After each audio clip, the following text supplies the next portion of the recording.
going to tell y'all right now, all of these wonderful people would not be here without Patreon supporters like you. If you enjoy credible news, reviews, and commentary on UFOs and UAPs 5 days a week, you want to support this show. What's your name? Marty. Marty, look how easy this is, Marty. Pick up your phone. Boom! You're a Patreon member. I mean, look, it's so easy. You just click the link, which is right here. Just for $1 a month, you can support this show. Just fill out the information and pledge what's comfortable for you.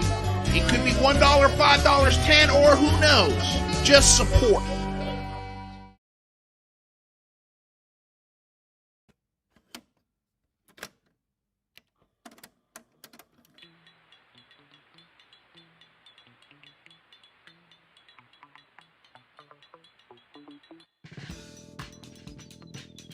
Hello and welcome to the Unidentified Celebrity Review. It's really great to see you all here in the live chat.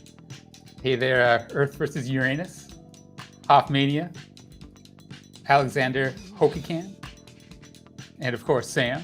Really great to see you all. Now I bet you're all excited for today's guest. I know I am.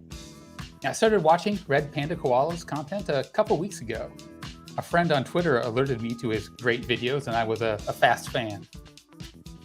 His videos made me rethink a lot about the history and the nature of the phenomenon, but I think it exposes an even deeper issue. A common refrain on this show is, we need more data. But maybe data isn't exactly what we need. The internet has made more and more data available to our fingertips, but many feel more and more disconnected from truth. Data, all by itself, can be very daunting. Too much can lead to paralysis. So we don't just need more data on UFOs, we need data that fits together. And for the data to reach the masses, it needs to be packaged and presented in a easily and entertainable format. Without that, more data, while still a good thing, is bound to just cause more confusion. There's a lot of confusion already. Red Panda Koala is doing his part, clearing some of that up and bringing hidden nuggets of data up for us to consume. I can't wait for our discussion with him. And we also try to alleviate confusion over here, and hopefully we achieve that goal more often than not. And essential to that goal are our esteemed hosts. So, without further ado, please welcome your host of the Unidentified Celebrity Review, Luis Jimenez and Michael Mataluni. Hey, John. What's going down? Thank you for the opening, rather. What's shaking? I thought it was going to be late to the show. So glad you're here. I think this is going to be a good one. Here too. And no, this is going to be a great one. I didn't want to miss any part of this conversation. I was afraid that I was going to pop in like 20 minutes into, the Brazilian UFO flap. And I really want to talk about that. The Colares incident, which is insane. Michael, have you heard of the Colares incident? I have not. I'm excited though. Dude, I didn't before Red Panda Koala. This is the event that James Fox is doing his new film about, essentially. He's been taking pictures down in Brazil, and I remember Ross talking about it. I'm not sure that's true. Let's get let's confirm that with Red here. Oh. Well, wasn't he? Oh, another. What do you mean? Another Brazilian incident. I thought there was one that. Okay, yeah. I could be wrong. Maybe it's a different Brazilian. I thought it was Kolar. I thought he was down there looking at. I could be wrong too. All the cases. I think we got. See what happens when we just vomit data. It's just. It's like Rather's opening. There's just too much data. Too much data. Yeah. Too much. We need clarity behind the data. Exactly. Which is why we have Red Panda. Right. Okay. So, hello. Good morning. Good evening. Good day. Good afternoon. And aloha. Welcome back to another episode of the Unidentified Celebrity Review, your home news and commentary on everything UAP and UFO. My name's Luis Jimenez. My co-host Michael Mataluni and Rather Be Squidding are here along for the ride. Before we get started, let's pay some bills. Of course, I want to remind you guys we have a podcast. Check it out on Spotify, iTunes. We have a Patreon. You can support for as little as $1 a month, up to $500,000 a month if you've got the guts. It's a real thing. Go check it out. And the beautiful thing about the Patreon is you don't have to be a member to get every single show that we do. You're just doing it because you love to support us. And so if you do so, we truly appreciate it. Of course, super chats are open. If you've got a burning question that you want answered, please consider using the super chat. It's a great way for us to get our attention. Don't forget to like, share, subscribe, ring the bell. That way you are notified every time we have a new show come out. Want to say thank you to the sponsor, BlueMarlinChronicles.com, purveyors of the world's finest fishing tackle since 1995. Want to say thank you to DOS Tapes. They provide all of the tunes that you hear on the show. Their Bandcamp link is in the description below. And of course, check out the merch store. We've got a merch store, and our link trees here is all in the description below, including a link to Red Panda Koala's YouTube channel. So with all of that out of the way, let's bring on our guest, shall we? Absolutely. Yes, are you guys getting is it choppy on your end, or is it just me over here? I think it might be Lou. You might have a little bit of a connection issue there. Do I have a connection issue? Can you guys hear me? Yeah, we can hear you, but it's kind of choppy, and I thought it was maybe me, but it was coming in and out. Alex Melius is backing me and Mike up here. Okay, all right. Oh, it is you. Okay. My internet's been a little squirrely today, which is weird. It's not horrible. It's not horrible. It's doable. It's doable. We'll work it out. Doable. In the meantime, as we work it out, we'll look at NeuroStream. NeuroStream with a 49. Your internet question. Lou. Yeah, I'm gonna fix my internet with that donation. Can you get fiber optic? Can we use that to get you some fiber optic? I mean, in my building, probably not, but probably not. Know, all right. Well, someday we'll see. Anyway, in the meantime, let's bring in our amazing guest today. This gentleman goes by Red Panda Koala. He makes UFO documentaries on YouTube designed specifically to help folks who are new to the subject. Give them some real data. Help them understand the context. Hey, thanks for having me, guys. Excited to be here. Dude, great to have you. I'm sure people are excited to have a face with the voice.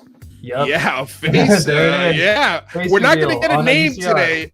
Yep. we're just sticking with Red. But Red. it is cool because he hit me up a couple days ago and he's like, I'm ready to do a show. I'm ready, and I want you guys to be the first show that I ever do. So why us? What did we do? Why did you choose this channel of all of them? I feel like we're all kind of new to this game, and I like what you guys have here. I like the chemistry between you three and your guest, and seems very welcoming and opening and stuff. So I was down. And we've already got a relationship because we are both guitar lovers. I can tell. Oh yeah, Ooh, there, that side. Hell yeah. And actually, I do love the animal pseudonames too. I'm a big fan. Yeah, see, exactly. this day and age, with the internet. All right, you know what I'm going to do? I'm going to back out real quick, and I'm going to come back in and see if I can fix this. All right. All right. But you guys continue. I'll be right. Yeah. So while Lou does that, Red Panda, why don't we go ahead and dig in here? I'd love to know what got you started. How long have you been interested in this topic, and then what actually prompted you to launch the YouTube channel? Sure. Yeah. So I'm actually fairly new to this whole thing.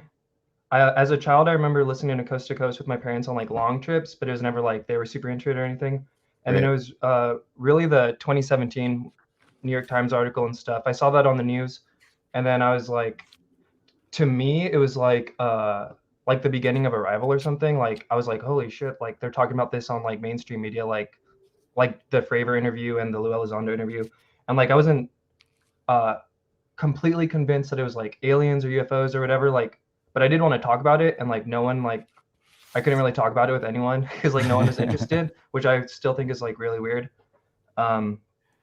So a little bit before that though, I had already started to want to do a Cold War history channel, and then when I was saving up to get a computer because I graduated in 2016, so I was saving up to get a computer, and then right around the time I was finally had the money ready to go, that's when the New York Times article dropped, and then. So that's when I did my deep dive into UFOs and stuff like that. And then I was just basically there's so much information here, and it's most people don't have the time to watch a podcast or read a book, you know what I mean? But it's there. People just don't read it. So I figured the best thing I could do is get the best pieces of information that I could, put it all packaged really fine, and then hopefully that'll give people a crash course starter. And I've had some good feedback from some people. My videos are constantly I'm learning more about how to edit and stuff, right? Because I didn't really know how to edit or anything. But I've had people tell me like, oh, they've learned a lot, and it's like a good like starting point from somebody who like has no knowledge of anything. So that's basically like how I got into it. How long does it take you to put together one of your films? I know Colaris was a 3-part thing, so that Yeah. probably took a lot longer. But the beautiful thing is unlike the show, you're more quality than quantity. Whereas we're pumping out a show 5 days a week, so and we don't edit anymore. But I know your pain as far as editing is concerned. It's time consuming. It's a lot of work. It's kind of why we started doing live shows, because I was like, yeah, I don't want to edit anymore. But how long does it usually take? Yeah. The one I just dropped, which is about the 1956 movie UFO Unidentified Flying Objects, that one was like over 100 hours, like probably like 110 hours. When you like, because I'm like, I have to do all the research, I have to like collect all the data points, and then I have to like organize them into a script that flows. And then this one was actually kind of like ambitious for me, because like it had multiple characters and like multiple like plot lines and like character development, if you even will, like amongst the people. So I had to like introduce characters, have it pay off later, this, all that. So like organize the script and then find clips that like relate, and then record, and then just constantly like re-listening to it and like fixing little edits here and there. So yeah, it takes forever, but it's fun. It's worth it. It's rewarding when it's done. Are you a film student? No. Is that something you're interested in? But yeah, I'm interested in it. Yeah, especially with all this stuff. Like, who knows where this stuff could go? Well, I tell you, your research is awesome.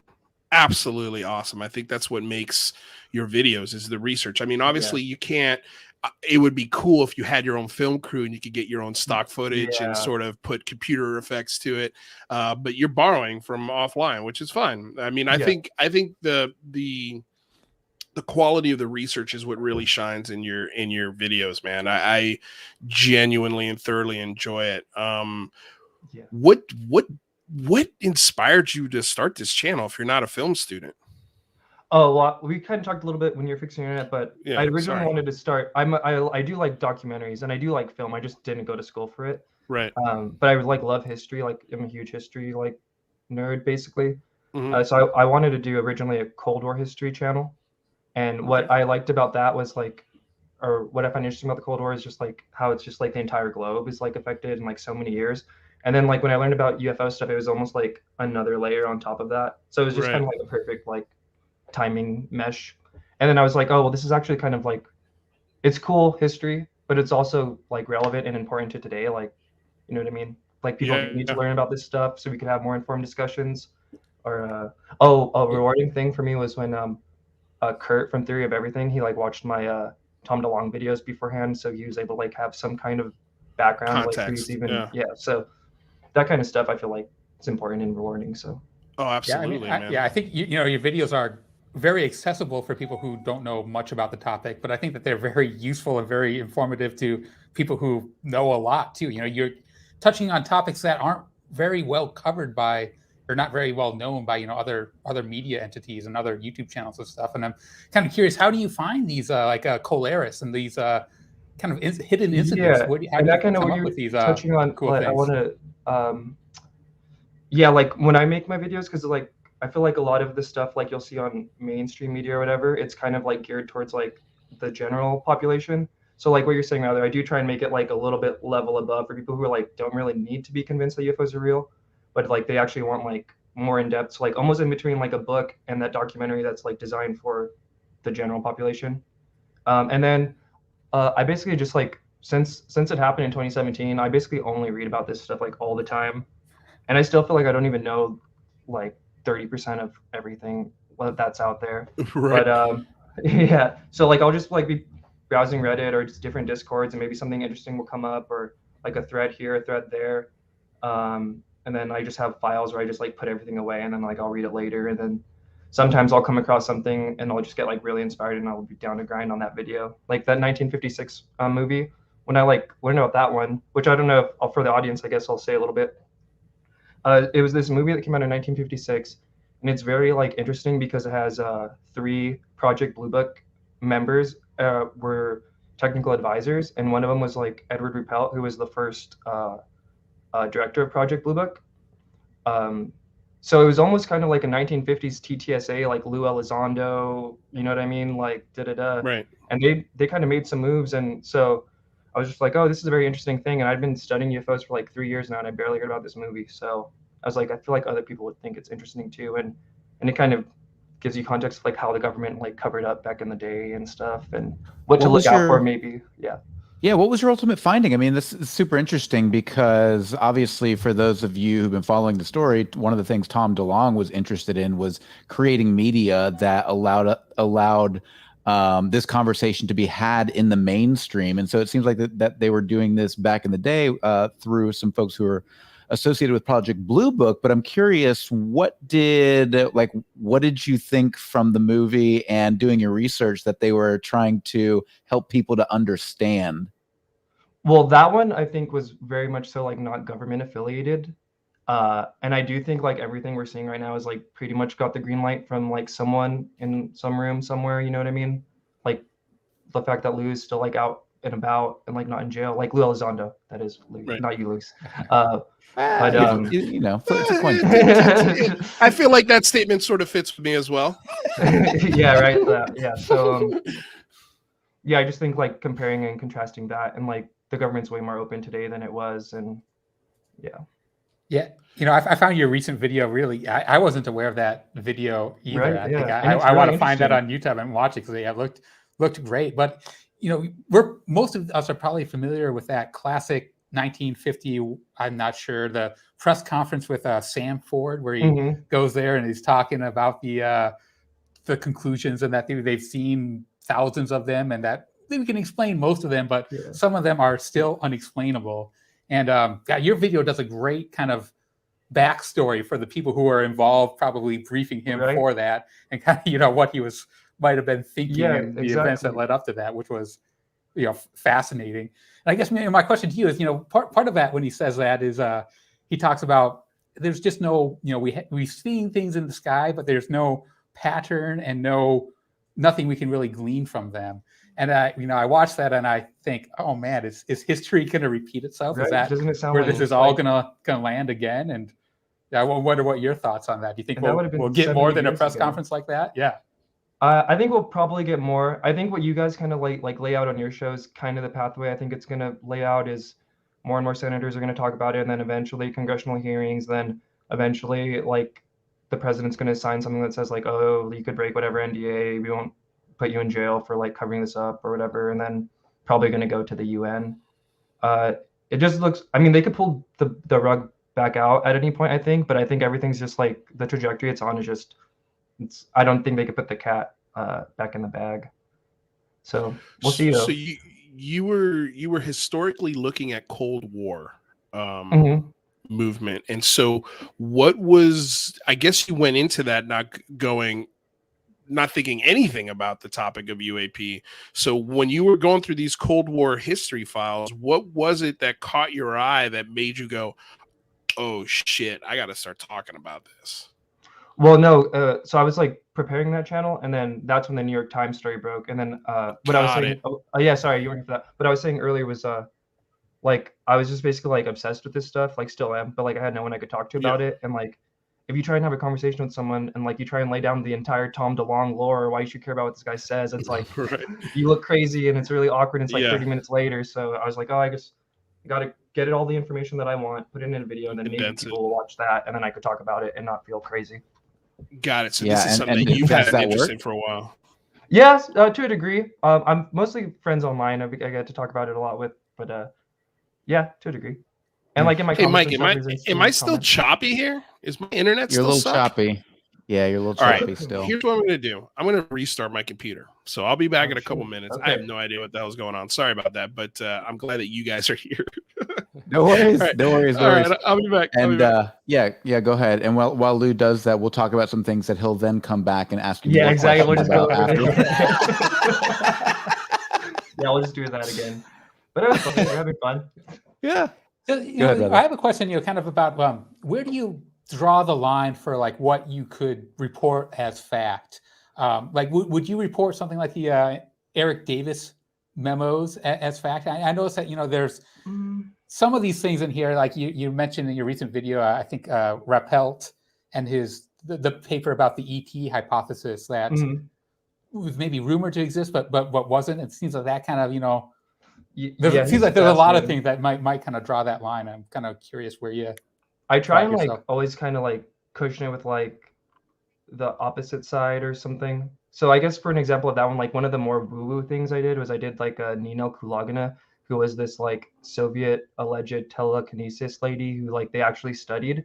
So like the entire time I like go over her life and stuff and the people involved with her life, I always say like, this is according to them, like this is that, but it's like legitimate Soviet universities are putting this information out there. And I also coach it with like the saying like, oh, this could be disinfo, you know what I mean? Cold War classic disinfo, but all the people involved on that case said it was real. And it kind of like lines up with some of the stuff Tom DeLonge says. So maybe it's something, maybe it's not, I don't know. But that's the biggest challenge, isn't it? Because, and I appreciate your approach here, and that matters, that you are, you're doing your own independent research. One of my biggest challenges with documentary filmmakers often is that they begin with the end in mind. They already have an outcome or a storyline that they want to portray, and they kind of pull the facts that they want into that storyline so that they can then tell the story they want to tell. How much of that how do you avoid that in your storytelling? I don't know. Well, I guess I feel like I still don't really know what it is. So like, I don't really like go all in on any like of the hypothesis, although I kind of lean certain ways, and maybe like for my videos, you could tell which ways I lean, but I guess trying to like just recognize that like, I don't really know much about this, and like our government probably knows more than us, but probably not a lot either. So we're all just kind of like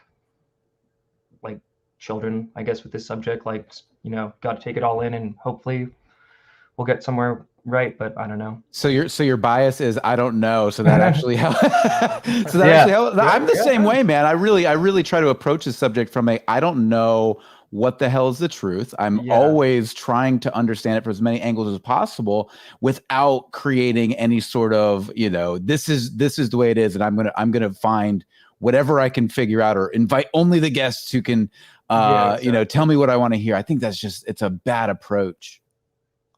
Yeah, so it's difficult, right? And ufology, especially like a lot of people who've been in it for years. And I could imagine, right? Like you've been in it for years and you like see all these new people like, oh, they don't know. But I don't know.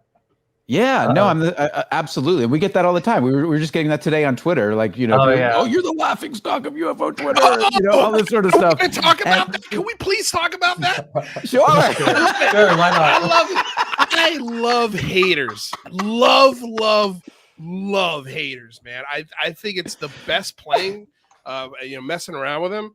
But yeah, what's his name? Foya something? I don't know. He's got one follower. Breaking Development. No, Breaking Development. I think the account does not exist anymore. Did the account go away already? Yeah. Did he erase his account? Oh, no. Because the rumor was he was rich from Goofon. That's the rumor. I love how you took no time. You took no time at all to share the rumor we created. The rumor we created. I love doing that. No, I mean, dude, it was like he's the only guy that really hates our show like publicly. I got to give it to him. At least he's got the moxie to say it. I invited him on the show. I was like, look, dude, you got a problem. Come on the show and let's talk about it. I think I don't know what he thinks, dude, but he really doesn't like our show for whatever the reason. Akashi Chris, it was on Akashi's. It's all gone. Everything's gone. It's all gone. Wow.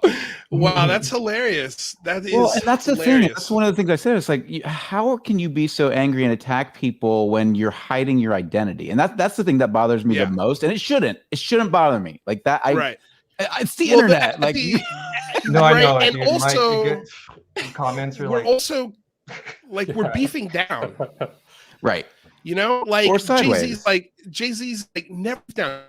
One for your account's brand new. That's beefing down for us. I mean, we're nobody. Like we're pretty much beefing up all the time if we ever even beef. It's like it's so silly, but this idea that we're gonna let an account with one follower rile us up because we misspelled something, or he or she is looking for any slip up so they can go, you're the worst. It's just funny, dude. It's funny. Hey, hopefully they get happier. I don't know. I think a girlfriend, maybe a good job, some good luck in their life could help, but I could tell you with that mindset, if you're the angry guy behind the keyboard, which by the way, I've been this guy. I have been this guy. So, yeah, and I have too. I can understand. I think we all have, so I can understand putting myself in someone's shoes like that and just stepping back and going, you know what? There's some terrible shit going on in this person's life. Like they're just angry, and it's not my show. It's not me that's setting them off. It's something much, much deeper. And so, I try not to be so short, I guess. I try to keep it as respectful, but also try to make a point at the same time. Like, you do a good job of finding the balance of like you're being nice, but also being like a little tad sassy because they deserve it. Yeah, a little sassy. That's nice. The perfect word. Thank you, Red. A little sprinkle sass. A little sprinkle sassy. I think of what's his name from Saturday Night Live. That's sassy. Anyway. Okay, sorry guys. Where did we leave off before I came in on that? Should we do a new one? Let's go somewhere new. Nope. Okay. Well, all right. Well, so go for it, rather. Well, I maybe say, we were talking about, this phenomenon. Maybe it's not all light and love. Maybe, maybe there's another side to it. Maybe, if engrossing yourself in the phenomenon might not be the best thing for, levity and lightness, as some commenters might show. Wondering what you might think about that, Red, especially with your research into the Colares incident. Yeah, so like I feel like a lot of people go on this kind of path when they get into UFOs. It's like really exciting, right? And you're like, whoa, what is this? Da da da. And then like the more you learn, you're like, ooh, there's maybe some aspects of this that like are not chill. And like Colares is definitely one of them. It's like for people who don't know, it's basically one of the best documented UFO flaps. Not only that, but it's also one of the best ones where like, well, best in terms of like lots of evidence where people were like physically harmed on the regular. It was like I believe like a 3 to 4 month time period where basically these UFOs in this rural village in Brazil were just like terrorizing people. And I have 3 whole parts on it. And I thought it was important to tell that story because you do see a lot of this in the UFO community where it's like, oh, it's all love and light. And like, there are space brothers and like, they tell kids we love them and to save the earth. And it's like, yeah, that's true. But there's also like this, which is very well documented. Yeah. People died. The military was called out. Military documents are there. And the U.S. really also might have had something, as far as militarily speaking, having to do with investigating this. Because my favorite part about that documentary was how you set it up, like how there was a coup in that country. Nice. Cool. And it was, of course, I'm sure instigated very heavily. The first thought in my mind was like, oh, that's the CIA, because they're afraid of a communist left-leaning government at that time period taking over in South America, because Castro had just quote unquote liberated Cuba. And then they were afraid that idea was going to start spreading through South America. So the CIA immediately put a kibosh on that. And then it, of course, propped up probably their own leader through, a legit voting system. And then just put all of their assets into the military aspect of Brazil's government. And so when this case started happening, I just love this setup, dude, because now you've got a whole picture. And it also made me go, hey, this could just be, MK Ultra in Brazil. Like, where they're drugging up farmers in the middle of nowhere, putting them in a room, a bunch of weird shit, and take blood, taking injections, who knows, maybe even exposing them to radiation, and then dropping them off in the jungle again, because why not? Who's going to believe these people? And so, I mean, of course, that's not what I think happened. That's even fair too, that right? is You a never know. stretch. But the way you set it up, at least it paints the picture. Hey, the U.S. had a presence here, and not just the U.S., the CIA specifically. Right. And this is 1976 and 77, right? This flapper was going I think down. 77, 78, but 78. right around there, late 70s, yeah. So this is right in that wheelhouse as far as the CIA doing really shady shit. And I get to get some of my like Cold War like vibes out there. But I'm glad you like that, because sometimes I worry because some people are like, what? This has nothing to do with UFOs. What? UFO stuff starts at this time. Skip everything else. But so that's cool. You liked it. Dude, I get to play with like music and like really the time periods. That's what I like about like I go to all these different like countries and music and time periods, and like get to just really like while I'm researching it, I like really just feel like I like live in this area. Yeah. No, that's cool, dude. Mikey, I know you've got to go soon. What's how are you looking? Yeah, I gotta pop out in about 5 minutes or so. No worries, okay, Mike. Cool. Well, did you have any questions before you get out of here? Well, I am curious. John Brusso asked a super chat here, and I'm quite curious about this. What your thoughts are on this Red Panda? What do you think about Bob Lazar? Jimmy Church was debunking him the other night with Christina. Do you have any thoughts about? Have you dug into Bob Lazar's? Yeah, claims? so I've dug into Bob. If people look at my like first video, my little intro vid, I even have Bob Lazar in there, and that's when it's like, I don't know. Like I was like super hardcore Team Lazar when I first get in, right? And then isn't everybody? It's so funny because you mentioned that, because it's like 2017 is where so many of us, like I was interested in UFOs as a kid, and then I got off it for a while, and then it wasn't until 2017 that I was like, holy shit, time to listen to this again. Then everyone goes to Joe Rogan and listens to Bob Lazar, then they listen to David Fravor, and it's like everyone walks into his path. I was like, my wife and I, when we first heard the Bob Lazar interview on Joe Rogan, we were like, what the fuck? Yeah, right. Yeah, dude.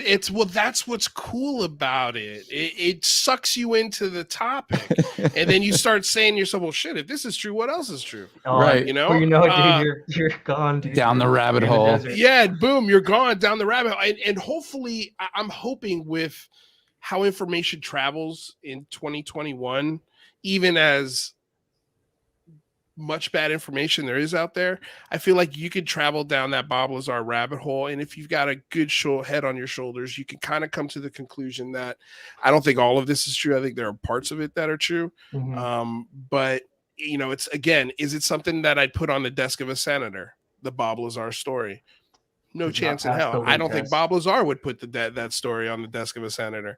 You know, so I mean, it's a fun story. It gets people into the topic, which is what I take from it. That's what I love about the Bob Lazar story. But I mean, so you're kind of in agreement. You're not really buying it. Yeah, what are you thinking? So like, without even getting into like the character of Bob Lazar or like any of that stuff, for me, the biggest red flag is that he was already friends with Gene Huff and who's the other guy? John Lear. Yeah, so he was already friends with these guys who were like well known in the UFO community as like conspiracy people, like I think they had their own public access shows and stuff like that. So like I personally believe like they've definitely killed people over this and stuff like that. So if they were gonna bring him in, I think they definitely would have known about that relationship, because they were like bros, like they were really good friends. So I think if he was brought in, it was because of that relationship, so they could get out disinfo. That's like basically the only way, because you know what I mean? Like, I don't know. That's like somebody bringing in, I don't know, what New York UAP's like friend or something to work on something secret when they know that like New York UAP likes to like leak stuff and stuff. Right. Well, no, I thought it was there was $5 donation here from Isabella Anderson official. Hi, Red Panda. Love your channel. Been following since your first video. She's a huge fan. Yeah. Isabella Anderson official. What is? I don't know what she. Please leave a comment why you're official. I'm curious. I'm curious to know what makes you official. Official what? I'm wondering. But thank you for the $5 donation. And yeah, I think everyone in here agrees with that comment. What were we talking about? We're talking about Bob Lazar. Oh, John Lear. The thing that's crazy about John Lear, and this came out of John Lear's mouth, is the day that Bob Lazar went in there for an interview at at Area 51, the first thing Bob Lazar did was drive over to John Lear's house and tell him all about the interview, which is such a crazy breach of protocol and security. And they would have been watching you for that. They would have watched. Yes, that. They would have absolutely. Known. And not to hate on like Lazar people, like I don't. But I just I don't know. And who knows? Like it could be. But I feel like if it is real, I feel like that's the only angle that really makes sense. Because why would you bring someone in who like?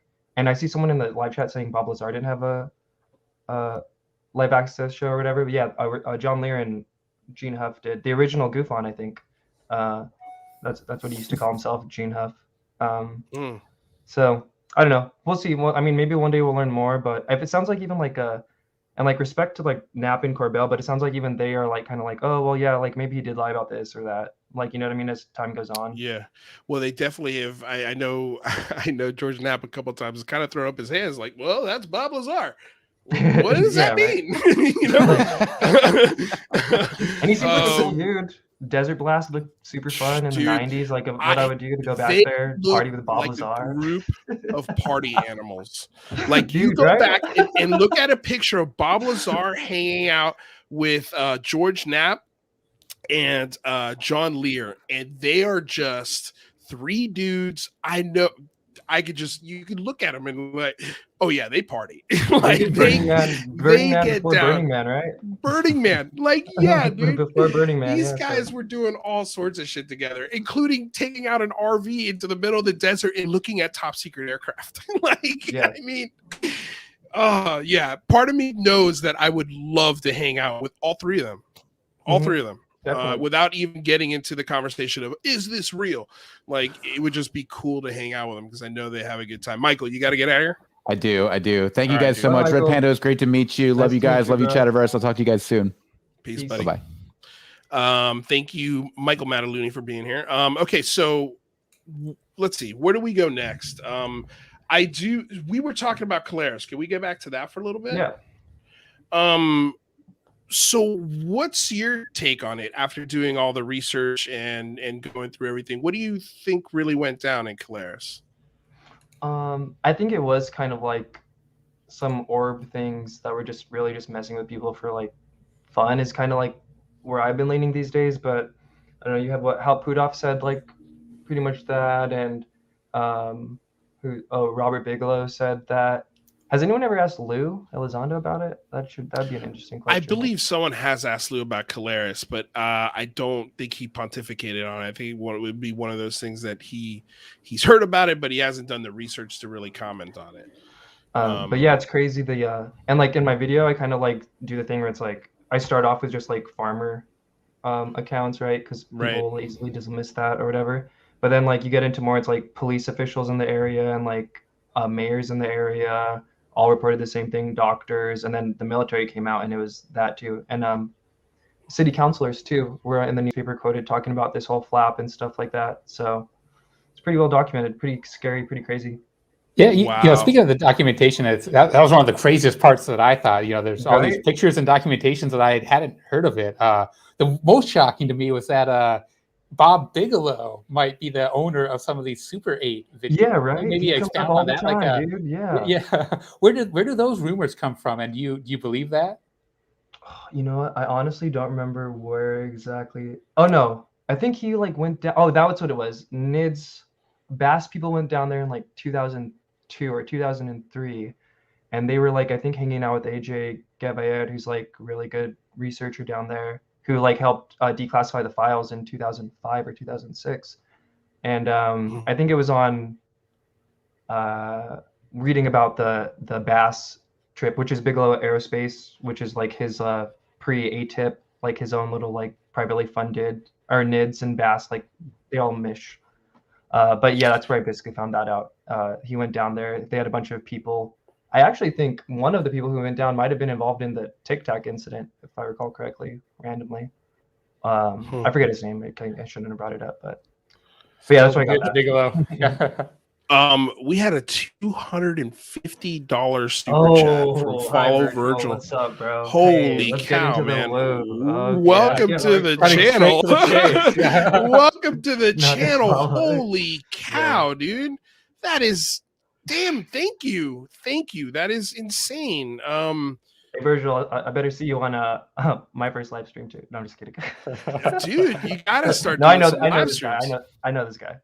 He's Well, cool. dude, that's a hell of a donation. Welcome to the show. We truly appreciate you being here. And yeah, please subscribe. I would love for you to subscribe to what we're doing here. Okay, so let's get into the woo, Red.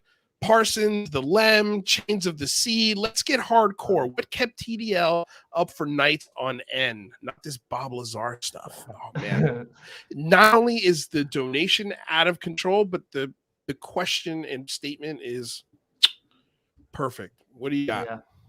Yeah. So let's talk. So yeah, maybe we could talk about the Tom DeLonge stuff a bit. So that's kind of like my most popular videos, and I'm pretty proud of those because those came out like 2 years ago. And basically, what I did was I listened to all the interviews when he was in his sweet spot, when he had his advisors and was just like talking. You know, those are the classic interviews. And I just like plotted everything he said and then put it into like chronological order. And I broke that up into 2 parts, where the first part was how he claims he got the information and corroborating evidence there. And then the second part was I took like all the weird woo stuff he said and like basically just said his lore, I guess, which I hope is wrong. But yeah, like I just feel like we can't really discount what he says. I'm not saying 100% believe it, but we should all like at least be aware of what he's saying because of how like instrumental he was in this whole thing, and like how Lou was like, obviously they're not together anymore or like working together, but he was with him for like happened solid. there? I don't know. I love how you look away. What's going on over there? There's some notes. There's somebody on screen going, oh, no. Tom was getting kind of spicy on Twitter. Maybe that's what it did. But like, Lou was with him when he was saying all like the craziest stuff. You know what I mean? So It wasn't like that. Lou went with him to go see the Bledsoes. So Lou. Do you think it was maybe the concentration was in the wrong part?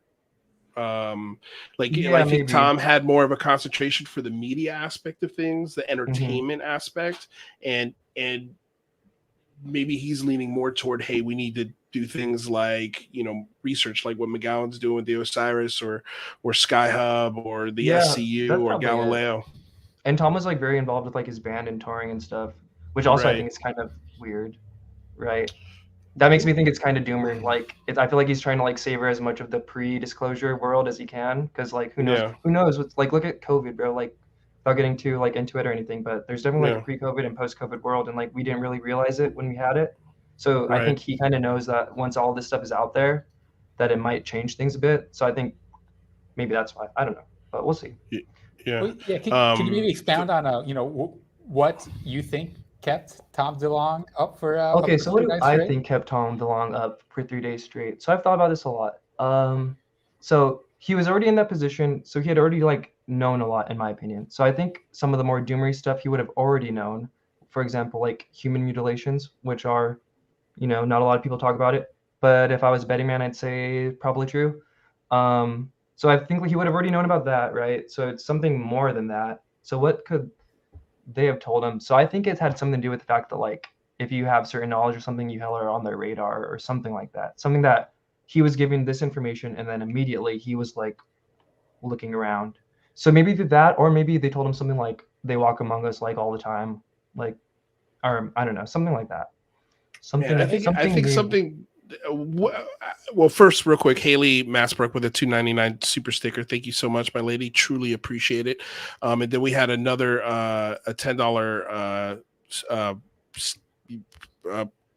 nice thing to say for Red here from Courage First. Thank you so much for the donation. From November 29th, 2018, Red Panda Koala has been producing great content, educational, informative. Enjoy the show. So, man, you've got a lot of fans out here, like hardcore fans that absolutely love you. Red has the most accessible video content. Yeah, I love it, man. I love it. These are new fans, new people to our show. And you know, we're so happy that you chose this show to be the first one to come out and start talking to people. Yeah, I was excited. Sam does my thumbnails, by the way. That's why he did that. So right on. He's a graphic designer. Perfect guest for the show. Dope video thumbnails too. Well, dude, that's awesome. He plugged himself. Hilarious. Love it. What do you think, Rather? So you seem to have had a little bit of an existential crisis after seeing the Tom DeLonge videos. Yeah. You know, I really enjoyed it, and I thought that, you know, connected some dots that I hadn't connected. And you always hear people talk about, can the public handle it? And my assumption is always, yeah, of course we can. It's Yeah, not right. nothing that crazy. But What your couldn't video they kind of handle? exactly right. And what if it was something like, we are What he an said, experiment, and if society knew the truth, the aliens would come and just throw us in the autoclave, sterilize right. us Just and start it start all again. over. And Oh. what Red? If you had an alien came, knocked on your door and said, "Hey, this is a secret truth. If everyone knew, we're gonna have to kill you all." I'd flip how would you probably, pursue right? it, Wouldn't you guys? Would you? Would you still wouldn't you what? Would you I'd tell if everybody, they were or like, would, if they were like, yo, if you continue down this path, like we're just gonna end all humanity, then I'd be like, oh yeah, all UFOs are all fake. I was bamboozled. I don't know. Yeah. Maybe that's why, like, well, it's somber. kind of the question: do you take the red pill or the blue pill? Like, do you want to stay in the Matrix and live this fantasy, or Mhm. do you really want to know the truth? And then, just FYI, the truth could end you.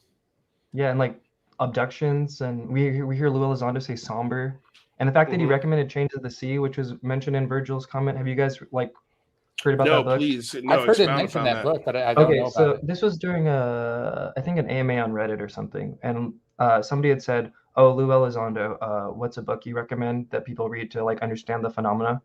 And he recommended this book called Chains of the Sea, which I was just like flabbergasted because like at that point I'd also been studying UFOs for like 2.5 years, and I was like, "What? I've never even heard of this book." And like all the people I know on like UFO Discord, most of them never heard of the book either, and they're all like pretty much deep, heavy, like 40-year plus researching this stuff.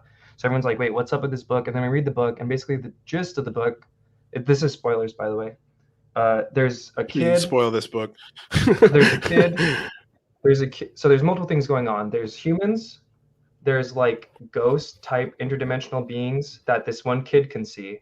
And then there's also aliens like in outer space, like coming. And then there's also like AI, like computers had already like developed AI and they just didn't talk to the humans. But like all the other groups are talking to each other. And then the boy could see, and then the boy could see the interdimensional beings or whatever. So the interdimensional beings, the human created AI, and the aliens are basically all talking to each other. And I'm pretty sure the book ends with like the world ending and like them basically saying like humans are bad and like not even a word to us about it.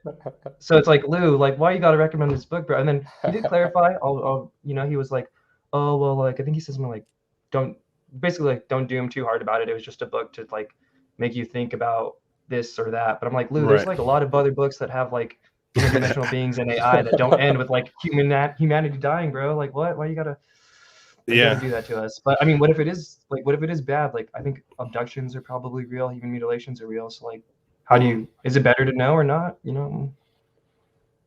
Yeah, I mean, it's just it almost feels like though if you're abducting people and you're mutilating things, it feels like ego. Maybe like you'd have to have an ego to do those things, right? Because you, especially with the mutilations, like they are displayed for it is a show every time they find one of these mutilated cows like that. They're showing off.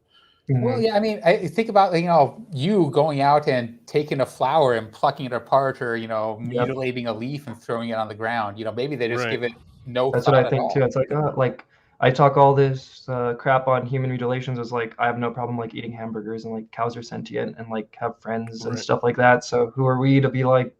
I think that's the scariest thing is like humans learning like maybe something treats us the way we treat cows. Right. That's scary. Like I feel like stuff like that would keep people up for 3 or 4 days. Like how do you if you've at least if somebody confirms that for you, right? We're just speculating it, and even speculating it is terrifying. And I think would be even more terrifying is maybe that these 4 different entities, and maybe there's even more on top of that. Like they all have, just like Earth, different factions, different philosophies, different ways of thinking. And that's what I'm hoping. Well, yeah, I guess, because that means that, there is an Adolf Hitler of interdimensional something, and they want to see everything one way. You know, they want blonde hair and blue eyes across the entire galaxy. And then on the opposite end of the spectrum, you've got, you know, the hippies from the 60s and Buddhism, or, you know, meditation, you know, looking out for your neighbor, things like that. It's just, can you imagine if these things were arguing like we're arguing here on our planet?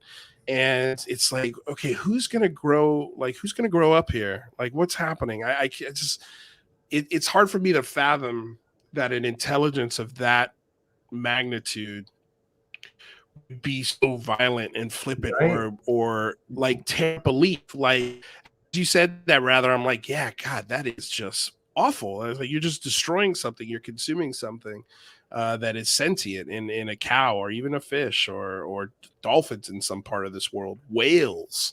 You know, people eat dogs in some parts of the world. Like that's terrifying. If the thing that's greater than us is almost exactly like us as far as the ego. And Somber, what, I mean, you talked to Lou, so what do you think? What did Lou say behind the camera? Well, he took off his mask and revealed Susan Goff. Yeah. Whoa, plot twist. Yeah, no, yeah, man, what I've tried to do with Lou, and because I'm not a journalist, right? Like hard-hitting questions. If we come up with a good one, I will ask it if it's respectful and it fits in the right spot. But like what I've tried to do is humanize him. Is show people that, look, yes, he's in the government. Yes, he's a counterintelligence specialist. Yes, he's worked for some scary 3-letter agencies and is visited prisons in parts of the world where some shady shit's gone down. But like, so I try to humanize him. So people including myself, try to erase the false flag narrative, this evil element that everyone within our government is evil and they're looking to control, and one world government and this and that. You know, that's why I brought his dad on. Like, I want people to just understand, look, this is a human being who is raised by people who had parents, and what are his parents like, and what do his peers think about him, and what would they say about him? Like, I would love to you know, we haven't met anybody, I think, that has worked directly with Lou Elizondo other than like on an attorney-client level. Like, I would love to know who was in a firefight with Lou Elizondo. Will we ever meet that person? Like, that would be wonderful. Somebody who served with Lou and can speak to his character and what he does. You know, those are the things I'd really like to get into, because, again, I want to humanize this story and not, he's taking on a lot. It's crazy what he's doing. Yeah, like, no, it's crazy. I mean, he's putting his neck out there for what? To sell a book? I don't think so. I mean, that's just like icing on the cake. I genuinely believe he's trying to help bring this subject out to the public in a way that they can digest, but also respect the institution that he served his whole life for. And that provided his family with a place to live and be free. Like, he's Cuban, you know, and this idea that if they never came to this country, the opportunities that they would have been nothing. And if it wasn't for the United States, he wouldn't be able to do stuff like this. He wouldn't have been able to serve. He wouldn't have been able to pay back, you know, that debt that he thinks he owes us. And so I think that's human. And I think, you know, when people just put labels on humans, it's dangerous. It's hard. Like, I don't recommend doing that ever. And sometimes it's easy, and we're all guilty of it. But, you know, I think that's what I try to do with Lou the most. What were you going to say, rather? Yeah, I mean, I think that Lou is trying to tell us the, you know, one fact that we could probably all agree on, which is there's things going on in our sky that we don't know what they are. I don't think that Lou probably actually knows more than that. I don't know if the government knows more than that.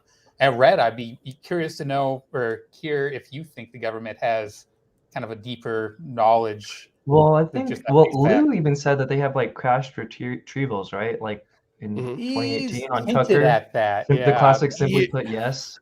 I think Right? he defaults also to Hal Puthoff because Hal's definitely said it. Well, and we kind of know that they do have, like, they probably consider that TTSA piece recovered materials in my summation, right? So I'm Oh thinking yeah, maybe that's just what they're yeah. talking about potentially. Yeah. I think the government definitely knows a lot more, but probably not like a lot more than we do. But well, no, definitely a lot more, but not like everything. They're probably still so in the dark on this stuff, and like, yeah. And it's just the whole thing is crazy. Like, why is Tom DeLonge even part of this story? It's like insane, but I don't know. That's Well, my favorite part. I think that's kind of my favorite part too. Topper Coots with the $50 donation. Thank you so damn much. All these newcomers to the show must be huge fans of you because they are bringing the support big time. Red Panda, research is on point. Push on with the deep dive. And yeah, we will, man. This is an awesome conversation. When I go into Tom DeLonge, like I can understand, the lure of, especially Hillary Clinton. She's so political. Any sort of thing she can use to elevate her popularity when she was running for president. Mhm. I don't think this is how she planned it. I think the Tom DeLonge and the Lou Elizondo thing was supposed to happen after she became president. Yeah, and I think they say that, if I recall correctly, right? They say that like, well, Stephen Bassett definitely said it. yeah, he's definitely said that. Yeah. And I from a political aspect, I kind of like his hunch on this one, and I think you are right. I think somebody also within the administration, I believe it was John Podesta, if I remember correctly. Yeah, he's super into like, UFOs. yeah. Oh my God, it's him, John Podesta, Bill, and Hillary are all three of them are into UFOs. They've been They into did like the UFOs since Rockefeller initiative since the 90s, and they're right. crazy. I mean, I'm he was definitely gonna do a looking video into on them one this. day. That'd be something cool to FOIA. I doubt you'd get anywhere, but like Mhm. the idea of like, I'd love to know what John Podesta and Bill Clinton were asking for, because they definitely asked for information on this topic, and I'm sure Hillary was included on those emails. But I could understand like a rock star being like, because Tom always says that he figured it out. He figured out what was going on, and that's what got him into the room of all these, in his words, 4-star generals and John Podesta and Hillary Clinton email chain. Like he must have struck a chord somewhere to get. I don't think he just got it on the merit of, oh, this guy's in a rock band. He was on, MTV Live on TRL. Like, I don't think that was it. I think he did come to the table with like, hey, I know what's going on, and I think I got a good way to sort of start telling people what's happening. And I think, we could do it through books, we could do it through music, we can do it through TV shows, comic books, things like that. And at the same time, also, double it down with some research and shit. So I could understand the appeal of that. He was buddy with Greer, like when Greer was like Pete Greer in like 2001, right? Yeah. Something I didn't put in mind because I learned after, but was like the first thing he bought was like when he made money was a computer to like research stuff, and then apparently he bought like a lot of the disclosure tapes from Greer before they were like publicly released and stuff like that. So maybe that like the government knew his association with Greer, and then I don't know. But yeah, the fact that he's involved is just so weird, and it's just like so absurd. This whole thing is like so absurd. Yeah. But it's fun, man. I mean, it's fun. What do you got, Rather? You got something to say? Well, I was going to say, what do you think about Greer? One of my kind of pet theories after listening to your Tom DeLonge part 2 is that maybe Greer was told that, hey, don't tell him the truth. Go on this, make yourself seem like you're, a charlatan so that no one really believes what you're trying to espouse here. And that's probably just kind of, a fun thought. But what do you make of Greer and how he was, I think his 2001 stuff was really pretty epic. And then like, I don't know, people say CE5 is lit, so I don't know who am I to say that's not real. But I don't know. I guess for me, the main thing is he's like all the team love and light. And I just feel like that's like lying to people. Like he's like team all aliens are like here and the government's bad. And he's like Tom DeLonge and Lou Elizondo are like the worst possible people, right? Like, so which is, I don't know. It's tough to take him seriously when he's dropping flares out of a plane. Yeah, And he's got Demi not Lovato put their with him cameras now. away. So. Yeah, well, I still haven't watched the Demi Lovato show. I think. Yeah, I haven't either. Rather, I think my expectations have dropped tremendously since the internet. I've been reading the internet, but we're gonna watch it. We're gonna review it. I think no we're gonna Red do Panda it. Koala show, but No, I don't think it will be. But we'll review it in one episode as opposed to breaking down every episode. I think that might be just more fair. I don't think people want us listening to reviewing every single episode, even though I kind of want to do it just because I'm that kind of nerd, but I just for our audience sake, I don't think we'll do it because there's so many other things to talk about. But it is but the positive thing about that is Demi Lovato's got 250 million people that really love her, and or they. Yeah, and that's the other thing too, right? We can't hate. It's going to affect everyone, right? So we got to be happy. Like we can't be like, oh, you can't be into it. Our thing, right? Like we're not the keepers. Everyone. Yeah, we're not the Whatever keepers political of this story. thing, whatever Yeah, if Tom DeLonge can be a part of this, so can Demi Lovato, right? Exactly. Also, it's just, man. I mean, you better get used to this because there's going to be people starting to talk about this that you don't like, that you don't agree with their opinion. And we're not the keepers of this story. Just because, look, there are people that do stuff like this show that are infinitely more wise to all of the data out there than I am. And I'm in some cases more infinite and wise than some other people and, that are trying to do this for the first time. And we can't control who gets to talk about this or who gets an interview or the more the better. The more people that are talking to Lou Elizondo, awesome. Like, I think that's great because that's why I want Alec Dietrich and that's why I want David Fravor. I know they're hesitant to talk about it more, but I think it's a missed opportunity because they can help destigmatize this. If they're talking about it every day, and their fellow pilots or their fellow service members see, maybe that gives them the bravery to also start talking about it and telling their stories and seeing what can be found about their experience. Because in most of these military cases, I'm sure there are places where there's radar that was maybe in effect at that time in that particular part of the sky. Maybe they did scramble some jets. Maybe they did see it from other angles on a different part of the base, but no one knows because they're scared to talk about it. And I think I would love to see more of Ryan Graves and David Fravor and Michio Kaku and maybe one day Neil deGrasse Tyson start really just talking about this more because people want to, every time those kind of people talk about it, there's so many eyeballs and so many people listening to what they're saying. It will help shift the paradigm into a different kind of conversation. Yeah. Gary Voorhees in the house, by the way. Oh, hi, Gary. Yeah. These stars are people just like us. Exactly. That's a good point. They're just as interested as we are. And that's a good thing. And it brings more people to this show. It brings more people to Red Koala Panda's YouTube channel. It brings more people to the debrief or UAPX. It's a good thing, man. We're just hoping that the good information is found before they get into a rabbit hole that maybe sends them into a dark place. That's sort of the danger. Okay, then again, name me one other topic that you can't go into a deep, dark, ugly hole with. Pretty much every single topic. But yeah, what do you got? So let's just say hypothetically, like Tom DeLonge lore is like 100% true, and they tell everyone that. What do you think happens with people? Like, how does society take it? Ooh. Well, I think about that Cat M with a $20 super chat. Awesome interview, everyone. Thank you so much, Cat. Welcome to the show. Please like, subscribe, share if you guys haven't already. We do interviews like this all the time, every 5 days a week, essentially. So be here. What do you got, rather? Well, I think it makes a big difference whether they're just told the truth or if the truth is somehow demonstrated to them, right? I think if it's just someone's telling them, all this truth, maybe. That's my fear. Like, imagine a modern day Colaris, like a Colaris with everyone with an iPhone.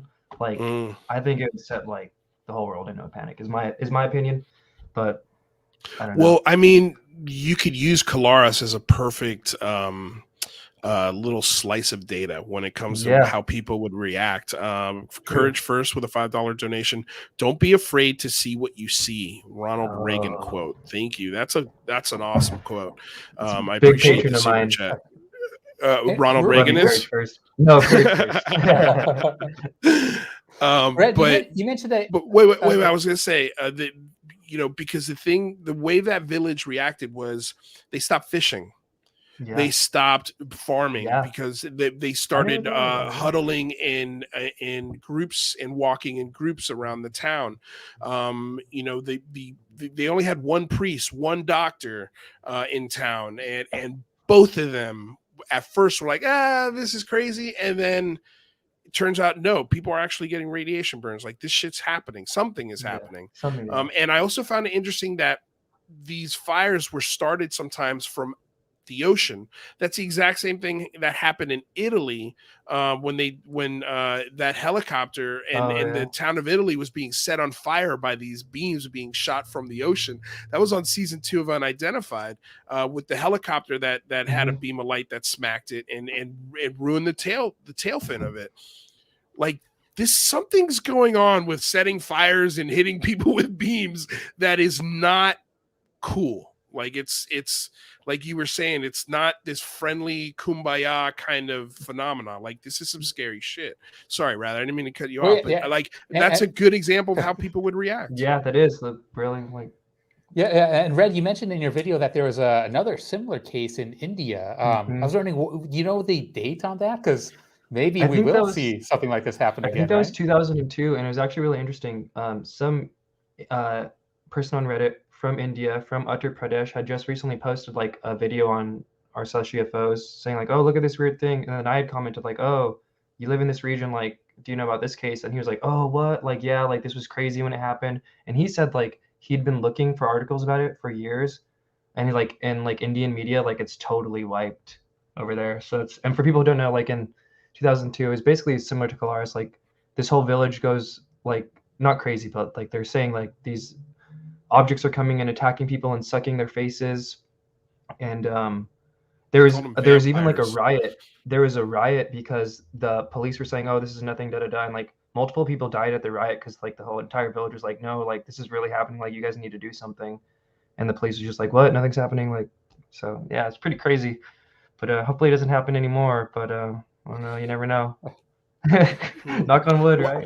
Like, what do you theorize is the reason as to why these small villages and towns and this short period of just pure terror, and then we don't see them we haven't seen them since 1978 in Colares, right? Yeah, I honestly don't know. Like, maybe they're just having fun. Maybe it's just like they don't even realize what they're doing, or like you said, maybe it was the U.S. government doing some like horrible experiment on this, like, which I don't really think that's the case. But yeah, I really don't know. I have no idea why. Colares is the mouth of the Amazon, right? So it's potentially very ecologically important. The water running through there, and maybe it was like a clean up your act with the Amazon type of thing. Yeah, or you just that'd be a good place to monitor stuff potentially. Monitor what though? Do you think? Yeah, well, I have with me to look into this, but I've always been interested in the links of like from phosphorus deposits from farming and stuff like that, and other potential things that they might be using as a proxy to kind of keep tabs on humanity, and maybe there's something like that going on there and other places. Well, the idea of it being, could you imagine if it was something like, oh, you guys are screwing up the Amazon? Because I don't know why they haven't shown themselves right now, because now would be a good time to sort of beam away some contractors from tearing down the Amazon as they're doing. Because I think it's Brazil, right? That's sort of leading the way on destroying the Amazon. Oh, yeah, I think so. Yeah, maybe. But also, like, that's the thing. Like, I couldn't trust anything. Like, if I was to have an encounter, like, hopefully I don't ever, knock on wood. I'd be like, you can't really trust anything they say. Like even the ones that are all full of love and light, like in my personal opinion, is like they can like manipulate your emotions, and like so like what you might have thought was like totally love and light could have totally just been something else. And I'm curious, surprised that you do not want to have an encounter. I'm the unexperienced as well, but I gotta admit, I kind of want to. I think it'd be Careful, rather. probably, yeah, I'd probably feel the other way after it, but Well, it depends on the account. Like mine was awesome. Mine was Yeah, that sounds awesome. cool. Like I didn't hear anybody. I didn't talk to anybody. I didn't see anything. I just saw the craft super close with a bunch of other people, and it was awesome, dude. It's something you definitely. I wish everyone could see it, so that way we wouldn't have to have this conversation. We could go on a much deeper and more philosophical things. But I mean, dude, it was incredible, and I wouldn't take it back for anything in the world. And it was Gulf Breeze flap of like 93 or something, right? Didn't you say the other day? Yeah, yes. You know, weird. Again, like I've been looking at this and doing book reports on this since the second or third grade, and so you know, in I think 1989, the Gulf Breeze or 90 might have been 90 or 91. The Gulf Breeze book came out. Like the guy who wrote the Gulf Breeze sightings, that book, and I read that book, and so that had a huge influence before I saw what I saw. But I remember as soon as I saw it, that was the first thing I compared it to was the Gulf Breeze craft. You know, because it just looked exactly like that. But I don't know if that's my child imagination implanting things in my head, and then my memory changing over the last 32 years, 31 years. Like it's tough, man. You know, again, it's nothing I could put on the desk of a senator, but people have been asking, and I'm going to do this. I just don't have dates yet. But I'm going to go back to the original house. I'm going to knock on the door. I'm going to see if I can sort of investigate my way into seeing if I can find some witnesses for this story, because I think that would be really cool. I definitely know one, and I'm in contact with one of them. And were you with multiple people? Or were you alone? Yeah, it was at a birthday party. Oh, perfect. And I was 13. It was 93, and the person I went to the birthday party with was my best friend at the time, and he knew the girl whose house we were going to. He knew a lot more people. I only knew him when I went there, and so I couldn't keep in contact with anybody else other than him. But I wouldn't shock me if he maybe knows the name of the girl, remembers the name of the girl would be helpful. Maybe we could find her. Did a lot of people at the party, and I'm sorry if you've told this story a bunch, but I forget, did a lot of people at the party see it too? Yes. Or was it a lot of people. Wow, at least 10 to 12 people, 15 people, at least, because it went from, oh my God, what is that? To everybody going, holy shit, what is that? like people were coming away from the party to the field that we were standing. I mean, this was again, like this house sits on like a 2 or 3 acre lot. And so there's the house, and then there's a huge yard where they got like a trampoline, they've got all this other stuff. And so people are kind of just scattered through this lawn, and it was dusk. And as soon as this thing caught the attention, I think the second or third person to see it, because we went out to a girl who was just sitting doing this in the middle of this field, and we're like, what is she looking at? And then we look up, we're like, oh, that's weird. And so then we walked over to her, and we're like, what are you looking at? She's like, I've been looking at this thing for a long time. It's weird. And then before I knew it, boom, it was like hovering above the field, How far away? 300 yards, 400 yards at most. Like it was close. You could see the lines on the craft. You could see portholes. Wow. I mean, dude, and she lives right around the corner from where my parents live, for where I visit every time I go. And the last time I was there, I went down the road, and I just to sort of familiarize myself with the property again. And the farm, the fence line that this thing was sitting over, the farm where the cows used to be, is all houses now. It's all developed. So the property has just basically been getting smaller around what used to be, it's still 2 or 3 acres, but everything that was not there is now there's something there, if that makes sense. Like it's becoming a suburban neighborhood. And then maybe so I want to get there before that happens. And even if the house was sold, I think we can still find out who sold the house, where did they move to? Where do they live? Maybe get a phone number or something like that. I have it would be a killer story to follow. It would be so much fun to do. And it sounds I like it'd think be fun for Drunk UFO History, an episode. Oh right? my God, that would be. Yeah, I don't know if it'd be a fun one for Drunk UFO History because it's my story. Maybe it would be, but I think like telling the Bob Lazar story in a Drunk UFO. Who would you want to tell it? Ooh, I mean, it would have to be someone that's familiar with the story. I mean, Jeremy Corbell would be hilarious to get him wasted and tell us the Bob Lazar story. Funny. Or John Lear, I think would be funny too. John Lear would. I feel like John Lear would be grumpy. You don't want to, but you want somebody who's got like some humor to them. Who'd be great? Dave Foley from Kids in the Hall. He would be perfect. He's a huge UFO fan. Oh, okay. And I know he hits the sauce every once in a while, like most people do.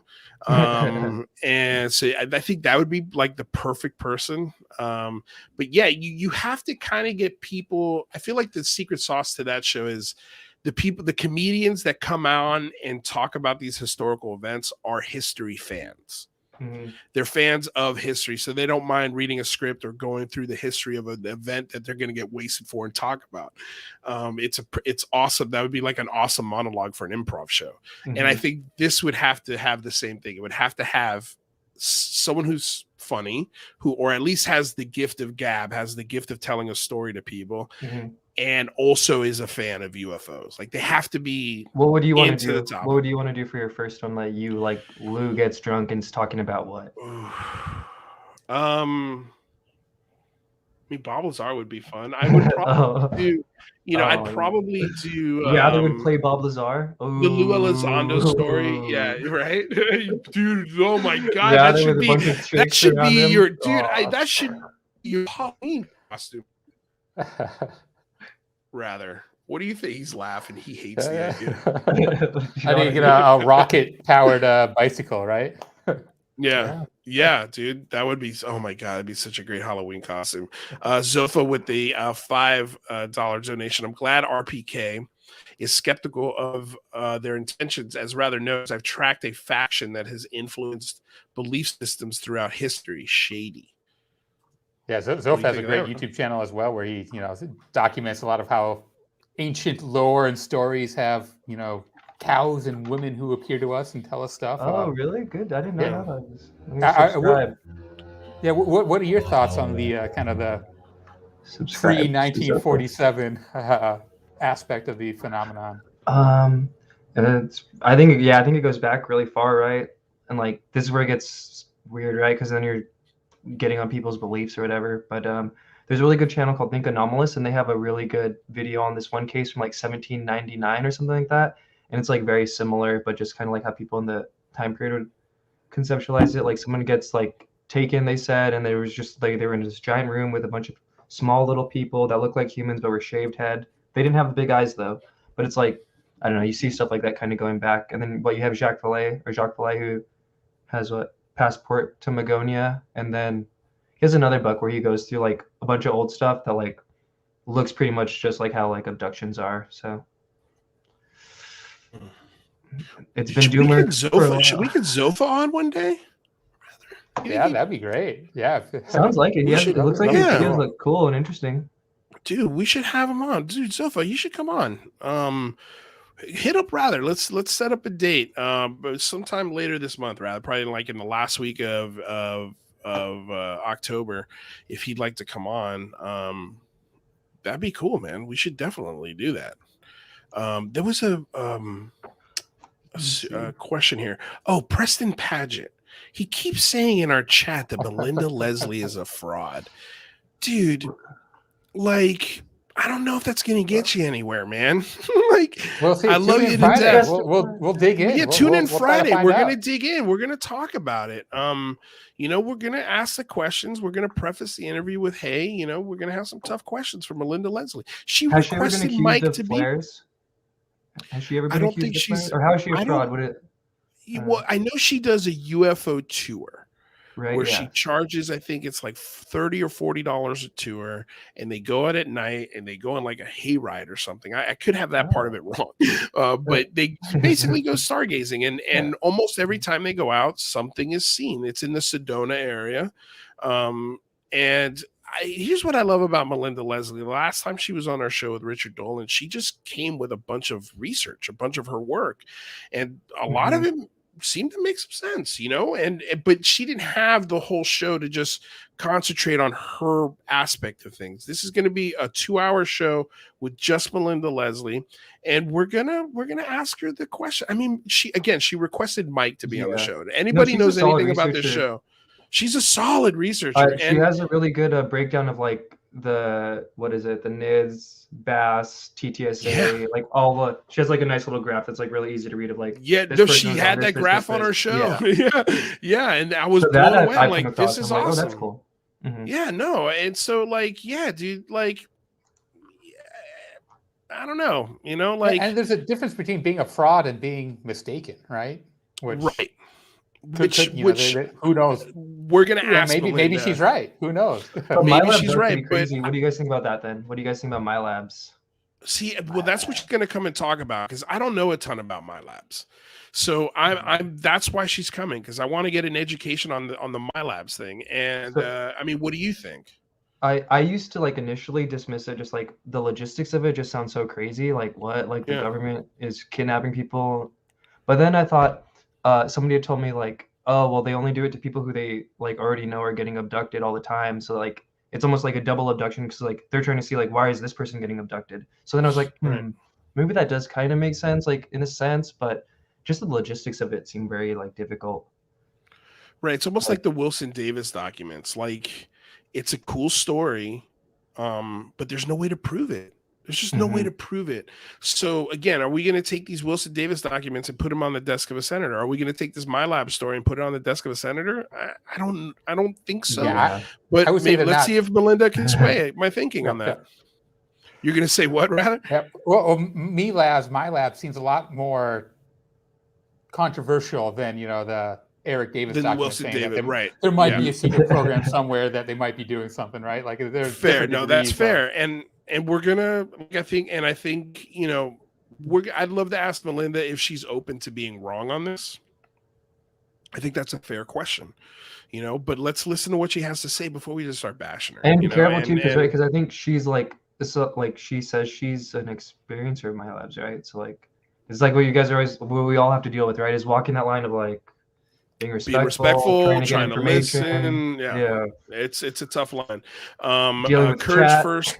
Yeah, exactly. Courage first with a $10 donation. Cup of coffee for Rather. Oh, dude, wake up, Rather. Wake up. And I think is what that comment is saying. Let's bring in a friend of the show, right? Because it's like cup of coffee for Rather. ... You know. But let's bring in a friend of the show. I actually sent her the link late. She was supposed to be in here at the top of the hour. We just blew through the reset just because this conversation has been so much fun. But our friend, Texas researcher, friend of the show, UFO Jane. How are you, my lady? Hi, UFO Jane. Hey, Red Panda Koala. I don't know your real name. So mysterious. Still very mysterious. Although we got his face now. And by the way, you're giving Daniel Miller a run for best looking guy on UFO Twitter now. Daniel Miller, you just got some competition, buddy. You just got some competition. Look at it. Look at this stuff. Are you gonna start like showing up in your YouTube videos now that you I think I'll probably off do the a Band-Aid? stream, and then I do want to try and go on maybe like other channels now. But I think for my like content that I do, I'll probably keep it like my voice only. Like documentary stuff. Well, yeah, I wouldn't change up whatever formula you have for your existing documentaries. I'm newer to your channel, but I watched the UFO Books one, and then I don't know what the title was, but so good. All the footage you get, and that was crazy. I just can't imagine how long it takes you to gather all of that. But that recently was 100 hours. That I believe it. I totally believe it. I would believe more hours if you told me. Yeah. Awesome. Yeah, dude. cool. Nice to meet Nice to meet you. We're just UFOing out over here. Yeah, well, let me ask you, Jane. You kind of came in on this My Labs conversation. We're gonna get to your I guess it's a question, Pat Calabria, about Dan Aykroyd. How about Dan Aykroyd? I think for the How drug about history stuff, yeah. Yeah, How about Oh, it? that's Great. a good. Okay, Just yeah, give that some was- Oh crystal yeah. out Wow. here. Dan, Pat, you're that's- right. Oh my Pat, God, good he job, could drink Pat. his vodka, his Skull vodka. Maybe that could be a sponsor of the show. Yeah. Now you're thinking.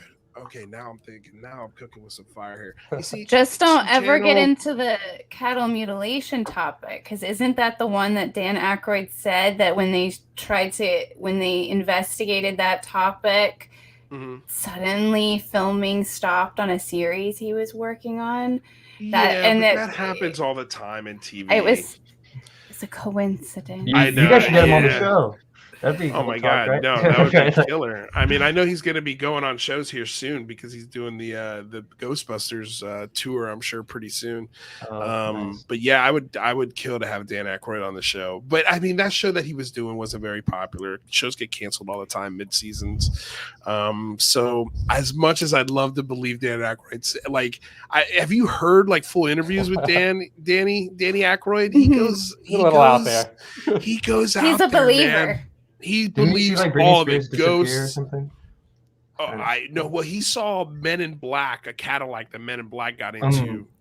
While he was did it. talking turned to into the Britney whole Spears on the atmosphere. phone. Oh, that's what it Yeah, was, it's a yeah. whole story. Wait, I mean, dude, Oh might my be real, God. dude, who knows? Like, Yeah, I mean, again, like the. what do you guys think about Men in Black? Well, okay, before we get to Men in Black, sorry. Dan Aykroyd completely threw us on a whole nother thing here. But thank you for the super chat, Calabria. Jane, I wanted to get your thoughts on Melinda Leslie and the My Labs thing, because we're going to have Melinda on Friday, and I love Melinda, but we had I don't think I have any thoughts. Preston Paget is not a huge fan of Melinda Leslie, but I always love a female voice in this, and I think we need to just chill, gentlemen. Just be cool with the ladies. Yes, sometimes they have crazy stories, but I think the men have crazier stories. If you really want to get down, I don't think it's a gender brass thing. tacks. Yeah, I don't think it's a gender thing either. I mean, the crazier stories I think would probably belong to the men, but that's actually kind of interesting about the Brazil case is they targeted women a lot in that. But anyway, what do you think of Melinda Leslie and her My Lab? I don't. What is her accounts? Okay, so you're not familiar. All right, yeah. Or I'm blurry. What's your Maybe take on when My you. Labs in general? Yeah, I What's your don't have impressions? any. Okay. What is? So she an abductee. I'm based on what you guys are saying. She's an abductee with some pretty fantastical stories, or seemingly fantastical accounts. Yeah, I mean, she's got an abduction story. She's got two UFO tours that she does. She's in. And My Labs, I had to look that up as well. That's like military mind control and like. Okay. I don't know what the other. Sorry, I don't know why I missed. There's too much going on. I used to know everything. Yeah, and I'm like, I know. It's okay. I know Luis has got it. I know Rothers has got it.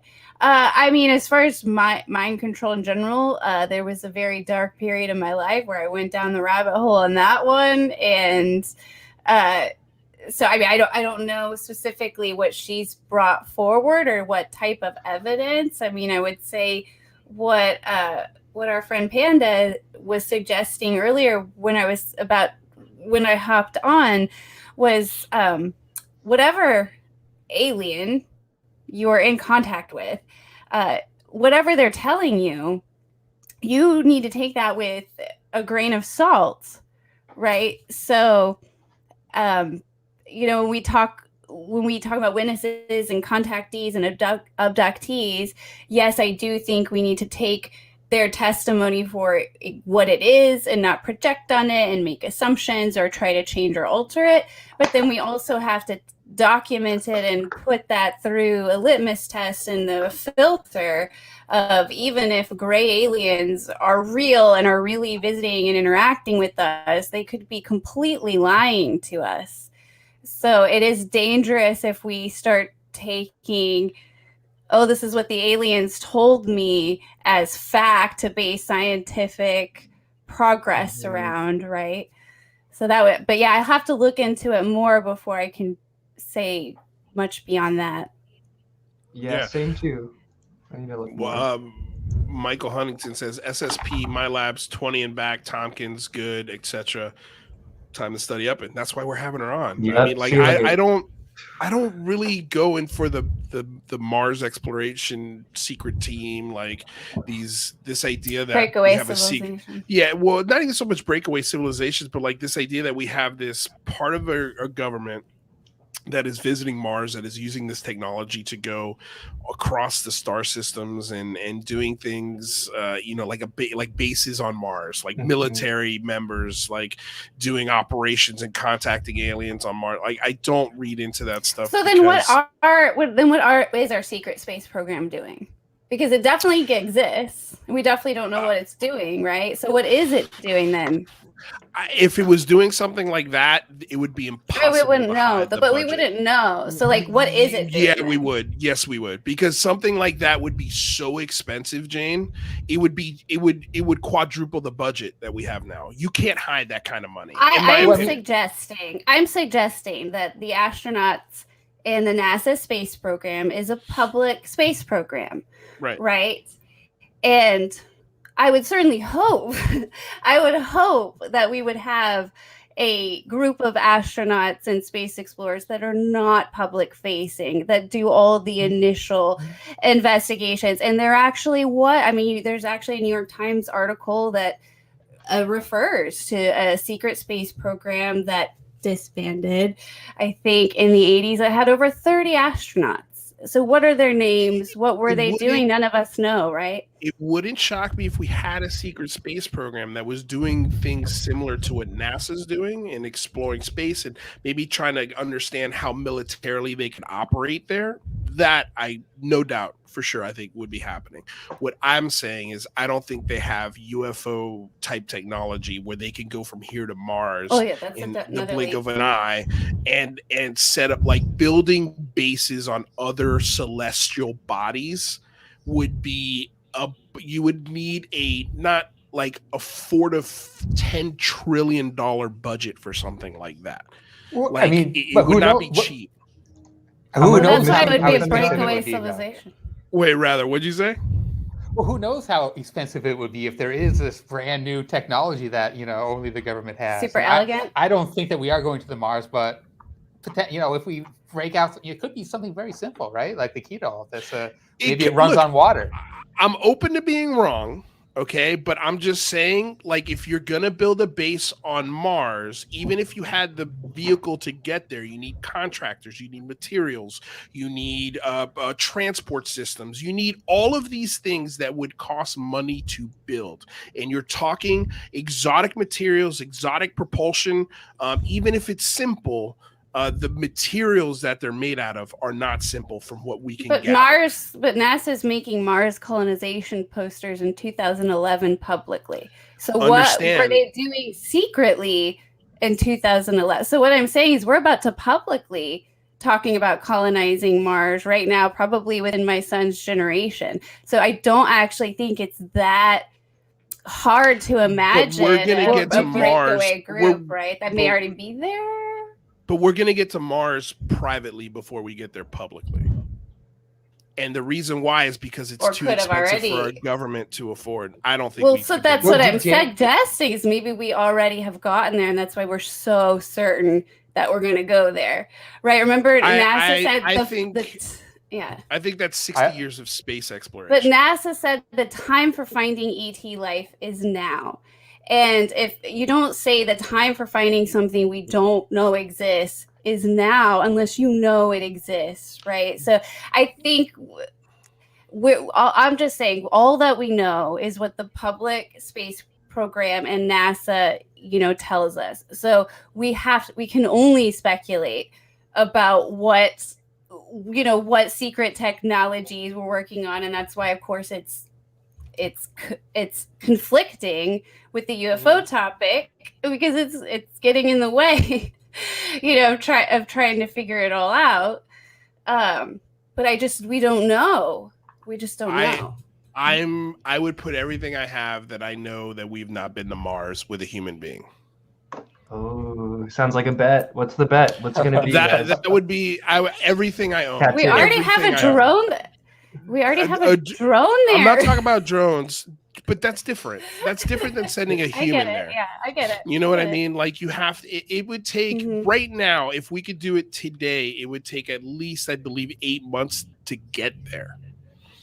Or up to a year, if I'm not mistaken. Rather, you're going to say something. I think the only way to settle this is to have me and Red remote view over on Mars and we'll figure out the truth. Perfect. I think that's a very elegant solution. It's just, we don't like NASA's been doing this for 60 years.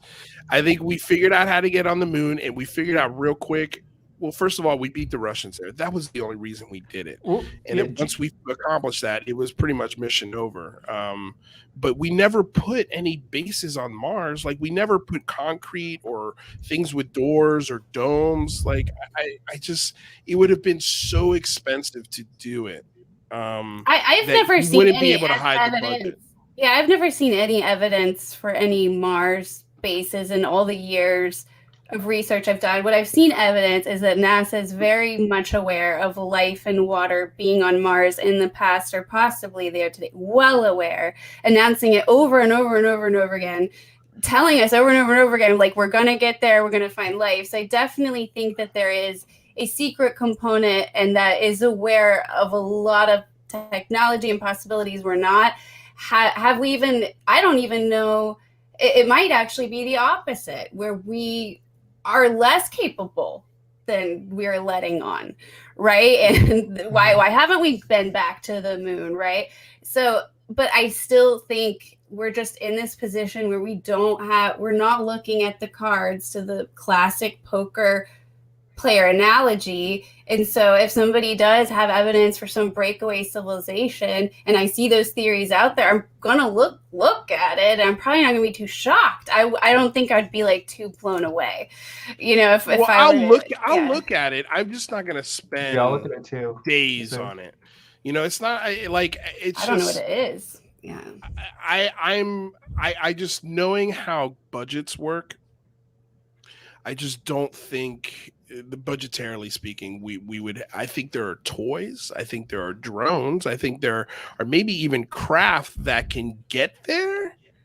Who knows? Maybe even gotten there, possibly. But we're talking one craft with no humans.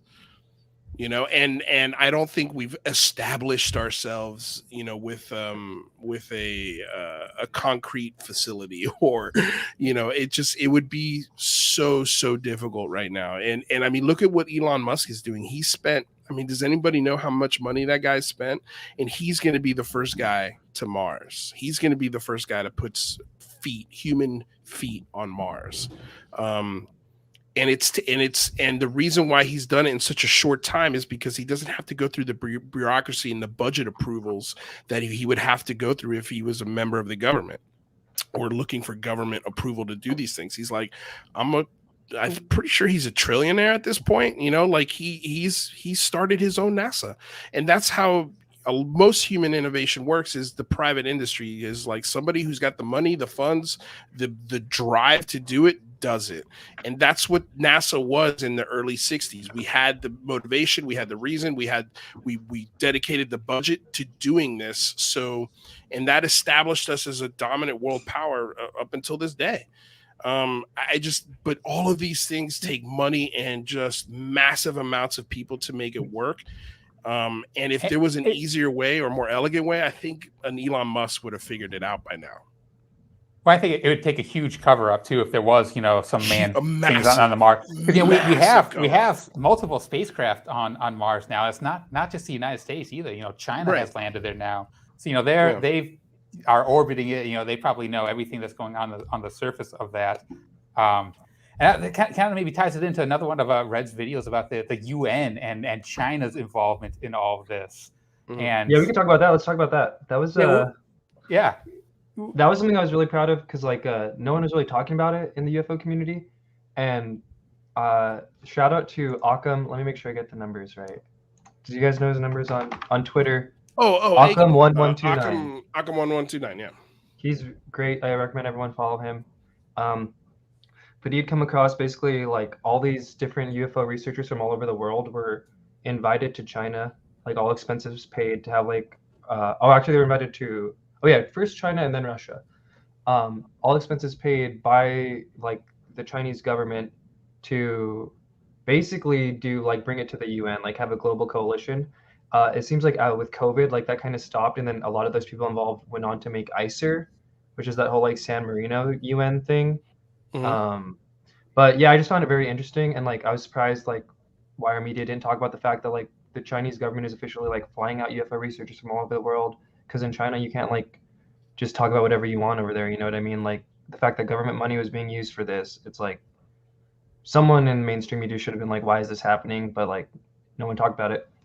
So I thought that was very interesting. And then didn't they also just announce that they're tracking UFOs? They have like their own ATIP program they're making now.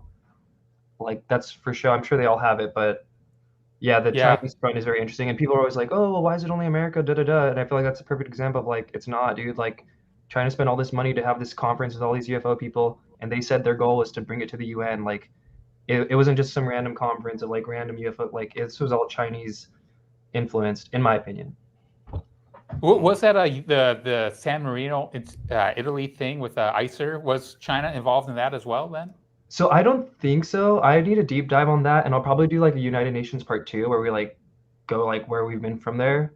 But it seems like not, right, Lou? Liz, would you agree with that? Or UFO Jane, if either of you guys know? It seems like from what I could gather, it seems like COVID kind of shut down the 5 continents forum thing, and they all moved without China to ICER. So maybe it was just an offer from China, just trying to get information out of these people. Who knows? But just the fact that they were interested, I found pretty interesting. Maybe next time you guys have Lou on, you should ask him about that. Like, what was China's involvement in that whole ICER thing? Yeah, no, I don't know if China works with anybody on that sort of level other than, through like international coalitions like the UN and things like that. If I had to take a guess, I'd say China's probably using it to spy and try to get information more than to contribute to it. Yeah, but it definitely makes you think that they're less of a it would take an international conspiracy when there's multiple governments researching this and hiding, if you believe that the truth is being hidden, right? The initial China thing was kind of like China and Russia a little bit combined though too, so there is kind of that. Yeah. I feel like they're probably like broy about this, but yeah. And I think like a lot of it kind of goes back to what Tom says too, is like everyone's trying to like figure out how to work this, so that's why there's all this secrecy like amongst all these layers. But I don't know. Follow Virgil with a $50 super chat donation. Wait a sec. Okay. We're open to alien crash retrievals in possession with the lights on the door open craft that demonstrate the 5 observables that are not using gas dynamic propulsion, unacknowledged SAPs, and black budget investment of billions. I'm open to anything. I'm open to all of it. But I don't believe any of it until I can see concrete evidence of it. That's, I think, and this is coming from someone who's had a close encounter. like I've seen one of these things. So if anybody should be in the deep end of yes, all of this is true, crash retrievals, bases on Mars, exotic propulsion systems that we have, all of this stuff, like it should be me. But I can't do that. Like I can't just believe it. I need proof. I need more. I know what I saw, but I still want to know what I saw. And until, we get more data, more proof of it, I can't 100% definitively say, yeah, that was alien, because I don't know. I have no clue. But Jane, I mean, what do you guys think? Go for it. Jane, and also we'll just put this to chat since we've talked about this. Is there someone who y'all recommend to like, this is a good researcher that like, I don't know, in terms of like secret space program budget stuff, because there's a lot of missing money, right? So if there's someone out there that's like done a good job, I'd be down to like look into it. Chat too, if anyone knows, I guess. I mean, I love Alejandro Rojas's work.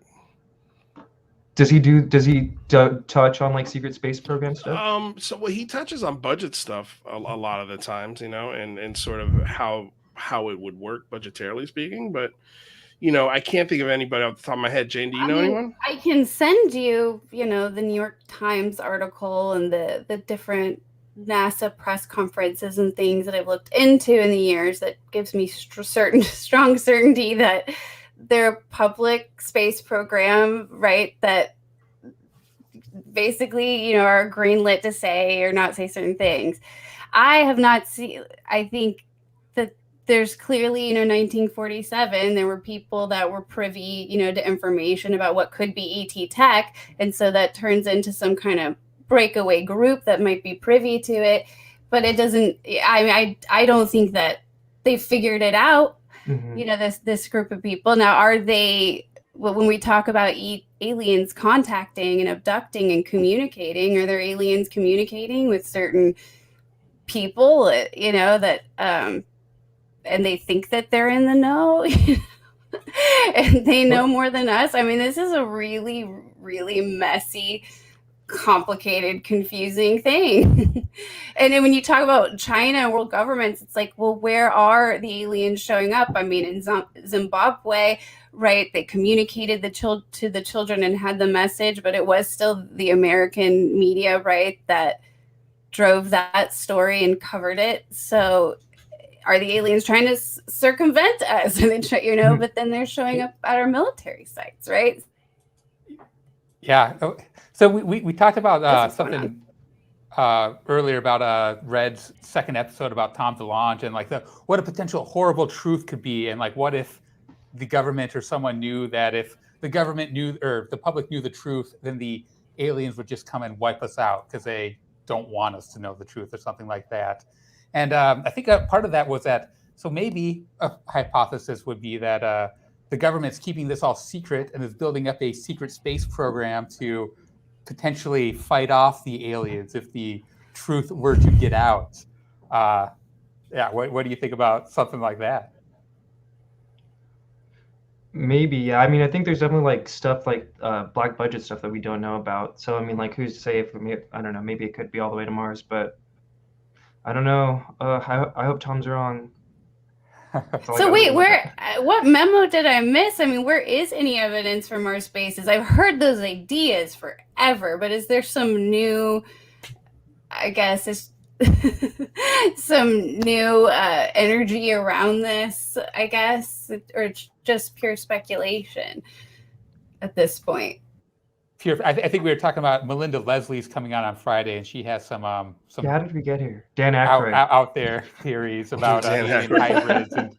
Oh no, we lost Shane. Well, she went to Mars. I think she went to Mars. Oh gosh, Jane, you used the new brand new secret spaceship to go to Mars. Yeah. Teleporting. But yeah, no, sorry. What were you saying? Oh no, I just and I feel bad. I missed this really big memo apparently. But what is the new like hump like behind Mars bases? So was it just this Melinda Leslie or somebody said? Yeah, I think. Well, it's just. I don't even know how we got to Mars because I don't think it was like. I mean, that's an old. We have to rewatch. Yeah, no. Well, somebody was telling us like study up on the 20 and back and the things that these other two. I think it was Hancock or these other bogus researchers that usually have these wild claims, and you know. So I think. You know, because we're trying to figure out, like, well, what's the deal? Like, why are people hating on Melinda Leslie? Like, I love Melinda Leslie. I think she's a wonderful voice. She's a really nice lady. I want to dig into more of her MyLabs research and the research that she's done, but we haven't heard it yet. So we're not passing judgment, you know. But but if it goes to those places of like, you know, secret, you know, labs or things that would take a whole bunch of money and research, like we're going to ask questions about that stuff. You know, we as much as I love her, as much as I like her, we're not just going to believe it. We have to critically think about it. And so I think that's kind of where that idea came from. But, you know, the secret space program, again, like there's an article that was written, I believe it was in the Drive, if I'm not mistaken, about how much it would cost to start the Space Force. To do it today. Like if we wanted to have it at the same level of the Navy, for example, we would have to triple the budget. So our budget is almost $3 trillion a year. It would have to go to $6 trillion a year to create the Space Force. And that wouldn't even get it barely off the ground. Like you're talking about, what constitutes Space Force tech? Like, is there going to be an aircraft carrier in space? Is there going to be, like what? Like, are we going to have Hummers in space? Like, what's the deal? Like, what do these craft look like? How much should they cost? All of these things would need to be put in a budget, and I think if somebody is suggesting that we have those things already, I would wholeheartedly disagree, because we don't have the GDP to do it. Like we just don't have it. Like we're about to hit the debt ceiling for I think the 6th or 7th time in US history. And there's going to be one of two things that happen. Either A, we default on our debt, which is in the realms of I think 25 to 30 trillion dollars. Or we just raise the debt ceiling, and we talk about this in another 10 years, which this is a dangerous place to be in. Like from a domestic and foreign policy perspective, we're about to default. Our credit rating as a country has already dropped, which is dangerous. Once the dollar crashes and it's no longer America's biggest export, which is the dollar, we're gonna be in for a world of shit. Like if this is going to be a lot of pain if they don't figure out what to do with this debt ceiling. We've got to start paying off debt, and I don't think starting secret space programs is a way to do it. It would be astronomical, and it would be very hard to cover the paper trail of those checks. Even if a lot of the tech and initiative was being put out by the military industrial complex, they would still have to interact with our government to make it happen. And I just think it'd be too hard to cover. Do you really think like, okay, we go to the moon and we're gonna film it all for people live? Don't you think we would have done it like one time first? Right. So No. I think the 30 years before we went to the moon, test piloting ultrasonic planes, going, we sent a dog up there first before we sent humans. Right. Like we sent animals. We did these kind of tests, and then I think it was just good math and sheer luck that we made it to the moon. I think if you did it again, I don't know. I think it's one of those things like maybe 7 out of 10 times we're successful, and 3 times it ends in total disaster. And it's like, why?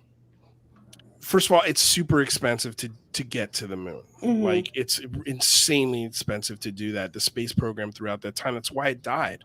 And it just doesn't, it's like, might as well go out on top. Like, might as well retire with, hey, we got to the moon. Like, it was the way I loved it being explained. It was the most expensive stunt like ever created. It was a stunt. It was a way to dominate and put a flag on another celestial body and say, we are the dominant country on this planet. We're the ones who are going to set what the future holds, because look at what we've accomplished. It was a stunt. It was Evel Knievel times. Well, I'll send you the New York Times article that documents the actual secret space program. And I'm not saying there's not. So I will send you that. So yeah. I would. I know for sure. I don't buy it. I think you're logical to not jump to Mars bases. Yeah, I think that's for sure. logical. I think I'll go with you here.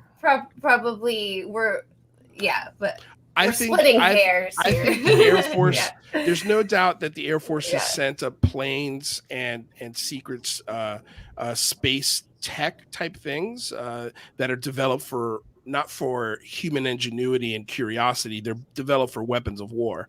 I think those things absolutely exist. If you ask me, is there a secret launch pad somewhere where they actually send up military members? Yeah, the Vandenberg Air Force Base was going would not shock me at all. It was going to be that. But I don't think that that top secret slice of our military is going to the moon.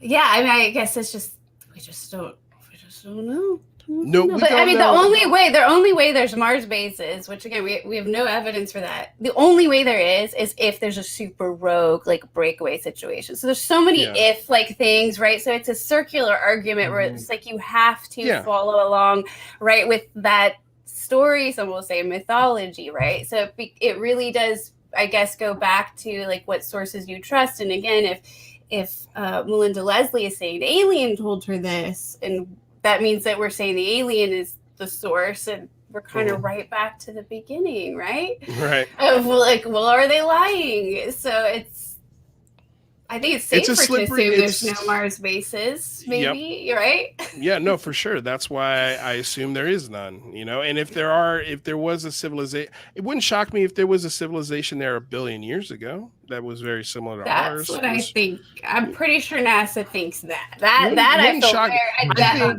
I think NASA coming out and talking about finding extraterrestrial life and finding microbes that are life on different planets. I think I agree with you. They're setting something up that's going to be coming big, but I think it's because of the James Webb Telescope. I think they're going to look through that telescope and they're going to find real quick that there is civilizations out there. There are techno-signatures. There's pollution. There's going to be a lot of interesting things I think they find through that telescope that are going to be very difficult to just cover up. And yeah.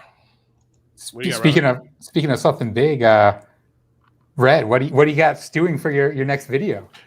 Kind of touches on what we are here, but I'll say it here. I think I'm gonna do Edgar Mitchell next. Pretty sure. Oh yeah. I'd already read both of his books. I was already like prepping that one before I came across the 1956 movie, and like I was just like so into that movie. I was like, I gotta take the most of like when I'm really into it. But I think Edgar Mitchell. He has 2 books out. I think 3 books out. But that one is one where it's like, there's going to be definitely a lot of UFO stuff, but probably like a lot of not UFO stuff, because he had like a super amazing life, and just like because I like history in general, like did you know he like grew up around Roswell, and like he here's a fun tidbit that I learned. He used to pass by Robert Goddard, who was like the American godfather of rocketry, and like he was out there in Roswell, and it's just like this really like what are the odds of this, like a young Edgar Mitchell and all of his friends, they said he was like the crazy scientist, like, you know what I mean? And then it's like that guy's technology would get him to the moon like when he was a man. Like, what are the odds of that? So there's a bunch of like little things like that that might not be technically UFO related in there, but I'll have fun with it. So, and there's definitely UFO stuff too, because he grew up in Roswell, so he said that he remembers when like it happened, the crash, and him and his friend wanted to go ride their bikes to it, but then it was like his senior year and he was already gone.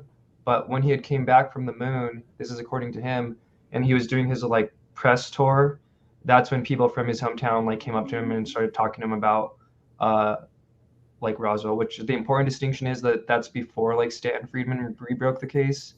So, but yeah, Edgar Mitchell, hopefully, unless something else comes up that like. Still don't know totally what to think about Edgar Mitchell. I'm really looking forward to your take. Right? On that. Yeah, he's so, and I'll say even too, a lot of his conclusions I probably don't agree with, but I'm just gonna tell his story, like how he says he got healed, his mom got healed by these crazy, like who knows, but it's wild, man. It's wild. Fun times. $25 super chat from follow Virgil again. Thank you so much for all of these super chats. Thoughts about Chris Bledsoe's regression and statements about the lady and visions of nuclear explosions in New York City. Does his account of apparitions relate to the middle of Fatima and Zitoun, DWP writing on the Vatican? So are you guys familiar with like the whole Bledsoe saga, I guess? I've been slowly catching up because I just followed his YouTube channel not too long ago. So I know he's another person with some pretty wild claims. You should have Ryan Bledsoe on. So I'll give the TLDR people in the audience, because I'm eventually going to do a video on them too. And like, so just right off the bat, the reason why I find the Bledsoes interesting is like, not as much to do with like what they say, although that is interesting, but it's the people around them. So like we have Lou and Tom visit them like with peak TTSA for, if you guys want to hear something crazy too, that this is public info. Ryan Bledsoe claims that Tom told his dad that we're dealing with time traveling reptilians, and Tom DeLonge's never said that publicly, but like apparently their whole drama was that the whole essential drama with them is that they're very much like love and light, with their entities, and like because their entities just like tell them that, and like sure, right, that's their experience. But Tom is like of the belief that like you can't believe this, and he even said this about Bledsoe on like a Coast to Coast interview. He was like, yeah, they cured this guy who knows cancer, but like they fill him all up with love and light and like tell him he's gonna do all this stuff, and it's like you can't really trust what these things say. So yeah, that's the discrepancy there. And then as far as what was the question? Just about like his, I don't know, like that's the thing. Like they seem like really nice people, but it kind of goes back to my thing where it's like I don't really trust any entity unless like, yeah, I can't really trust any entity. So because yeah, one of the claims is that Chris Bledsoe, who's the dad, was like an art like remote viewing for the FBI, and he's kind of a doomer and says that like within 5 years there's going to be like a nuclear explosion in the U.S. So it's like, oh, I wish I could just dismiss it, but like, why is Tom and Lou? Why were they all over there? And I think someone had even asked Lou recently about like the Bledsoes, and he didn't totally dismiss it. And Jim Semivan from TTSA is like hangs out with their family all the time and like stuff. So it's very weird. Just another weird chapter in ufology, right? Yeah. Well, there's a lot of weird chapters. But you should definitely get Ryan Bledsoe on because he's very down to talk. It's the son of Chris. He's already like he's down to talk, and he seems like he has good conversations and stuff. So you could just ask him all about it. Yeah, Zilpha would be another one on that topic too. That would be fun to talk about. Hell yeah, man! Let's do it. Alex Milius with a $5 question, and he says, "RPK, any interest in detailing the folly and BS of the aviary in the community? It'd be great to see an easy to digest video detailing it all. Thanks." Are you guys familiar with the aviary? Yes, we had Richard Dolan and Melinda Leslie walk through the aviary with us. Yeah. Oh, nice. Wait, you like Richard Dolan, like the disinfo guy, right? That's Doty. That's Doty. I was going to say Richard Dolan. Yeah, there. I was thank God you caught that rather, because I was going to say, well, I guess some people kind of believe he's a disinformation guy, but yes, good call, good catch. Yeah. Yeah, honestly, I need to. Whoever asked that, sorry, but I need to do more research on that. But I'm like, it's like Melinda Leslie's thing. It was like the first thing with like, who's the guy who the Many Story Goats guy? John B. Alexander. It's like John B. Alexander and like Doty and like Paul, or no, I don't know, Bill Moore or something. But yeah, I need to look into that, I guess. I don't know. What do you guys think? What was the consensus? I think it's hard to confirm. It's it's got a lot to do with the MJ12 documents, which is already like rocky, which right? it's already wonky and hairy. It's Richard Dolan lays out a very interesting case for it, but a lot of things have to happen for it to work out and to be true. But this idea that there is this sort of group of people who are making the real decisions on this, it's a fun thing to think about. It's a tough one to swallow, because again, you have to have receipts and paper trails to prove these things. And if there were say 6 or 12 people that were sort of like the Bilderbergs or the Illuminati, I just think it would be, and I could be naive, right? I mean, maybe it's easy to hide yourself and be that diabolical, like these 12 people who have been sort of grandfathered into making these very important decisions for the rest of the world. It's a sexy story. I just find it hard to believe. That's for me. I need to deep dive it, because I haven't really deep dove that. There's so much stuff to read, right, dude? Yeah, it's these stories always have 2 to 3 really great kernels of absolute truth. And so then it's very easy to go, well, damn, these 3 things are true in the story, so that must mean everything else that goes along with it is true. And you can't do that. Like I can't. You can.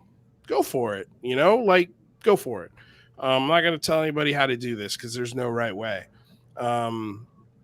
But I just don't, for me, again, it's not the smoking gun. It's the aviary theory. Would I put it on the desk of my senator?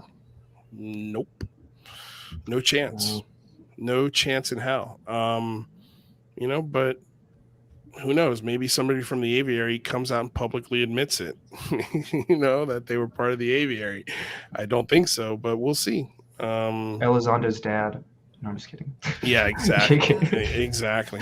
Well, listen, we've hit the top of the hour. So, dude, this has been an absolutely wonderful conversation, one for the books. I really had no expectations with this conversation because this was, your first go around at a live show like this. But man, you were amazing. Oh, thank absolutely you. Amazing. It was a blast to have you here. Yeah, I was nervous, but you guys are nice, so I feel like it flowed well. Yeah. No, I thought it flowed well too, man. It was a good conversation, and the door's wide open, Red. Anytime you want to come back, I'll be back for sure. Bigfoot Hunt 3, maybe we should come up with a name for you like we did for Jay from Project Unity. Jay just went by Jay, and I was like, cool. Jay Malibu. I think he's got it figured out. Yeah, I mean, RPK is pretty cool. I mean, I feel like that's a wrestler sort of persona, what was it, RVD, Rob Van Dam. But I love that people calling you RPK. I think RPK is the way I'll go. You'll go? Okay, yeah, that's what I like about it. There's all these different people call me Panda, Red, RPK. Yeah. Some people call me Mr. Koala. I like Red. Yeah, I like Red though. But Red's fun. Yeah. Red's fun. All right. Well, if you prefer Red, we'll go Red. Well, yes, I do. Yeah, but all right. Well, real quick before you get out of here, Red, tell people where they can find your channel. Again, what you're working on next, and yeah. Red Panda Koala. I make UFO documentaries. You can find me on YouTube and Twitter are the main things I use. Just Red Panda Koala. And the Red Panda is its own animal. Not everyone knows that. But yeah, come watch some of my videos and have fun. And hopefully, I'll be back here for sure. Oh, without a doubt. Well, we've got his link in the description below, so click on it. Follow his channel. I recommend everyone who watches this show that's fans of ours to become fans of Red Panda Koala. It's real easy to become a fan of his work. I mean, he pours his heart into it, and you can tell, man. It's really, really great stuff. Can't wait to see where it's going to be in 1 year, 2 years, 10 years. The stories are just getting more interesting, and the deep dives are going to be even more fun. So I'm happy you're a friend of the show. I'm happy you love the show. I'm happy you'll come back to the show. We plan on having you back a lot. So appreciate the time, and we'll see you soon, Mystery Man. All right. Bye, guys. I'm gonna leave then here. All right, ciao. Peace. UFO Jane. That was awesome. That was fun. I'm sorry I brought you in late. There was a lot of stuff going on. Pre-show I had a bad connection. Had an audition right before the show. It was crazy. It was cool. It was a good conversation. I was just listening. It was a good conversation. Along. Yeah. Mm-hmm. Well, I appreciate you bringing the fire today. I always love having a yeah, well, the secret, that, I have a background in marketing. So I think when I see marketers talk like marketers, right, it triggers me. And I got all of those vibes, Yeah, from no, that makes folks. Makes sense, man. But that's why we have you on here, because you always love to push my stream of thinking, and I appreciate that. That's what the channel's for. That's what conversations are for. But yeah, man, I love it. I love UFO Jane. Every Wednesday she's here, guys. And please tell everyone where they can find your channel. We also got her link in the description below, but please share. Yeah, just search UFO Jane. I've got Jazz Shaw on tomorrow for a live stream, and then I'm gonna be getting back with the other normal videos, editing and all that. Right on. I can't wait. What are you working on next? Do you have any idea? Actually, it's Roswell related, and there was some stuff that Red brought up in the interview today that maybe I'll work in. So right on. Well, I can't wait to watch it. All right, Jane. Well, we'll catch you later. Thank you for stopping by, my lady. Bye, guys. Ciao. Okay. Rather good show, buddy. That was fun, man. Fun. Yeah. We got some new fans of the show, new people watching the show. Thank you all so much for the super chats and being fans of Red and sharing that love with us, man. It's an absolute pleasure to bring him to you guys for the first time.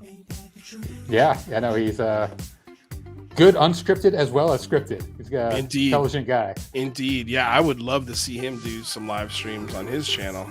It would be gangbusters, and I don't know, maybe he never edits again, but because that's kind of what happened to me. But dude, yeah, he was solid. Such a wealth of knowledge. He's a wealth of knowledge. And there's documentaries on this subject that you can trust. They're yes. Yeah, they're incredibly well researched, and they don't come to conclusions. They just give you what happened. It gives you the facts, and it prefaces those facts with history, which is cool. really, really cool. And it's something that should be highlighted. So we appreciate him reaching out. We appreciate him being on the show. I can't wait to have him on again. I mean, we should just bring him on just to come hang out, you know? Yeah. Like just the way he thinks of stuff. Yeah, open invite anytime. And we should get Zofa on the show too. We should definitely do that because dig sounds into like it could be the a fun Blesdos conversation. and the women and the cows and the history of this phenomenon. Yeah, killer. Awesome. All right, well, Rather, what are you working on this weekend? Anything?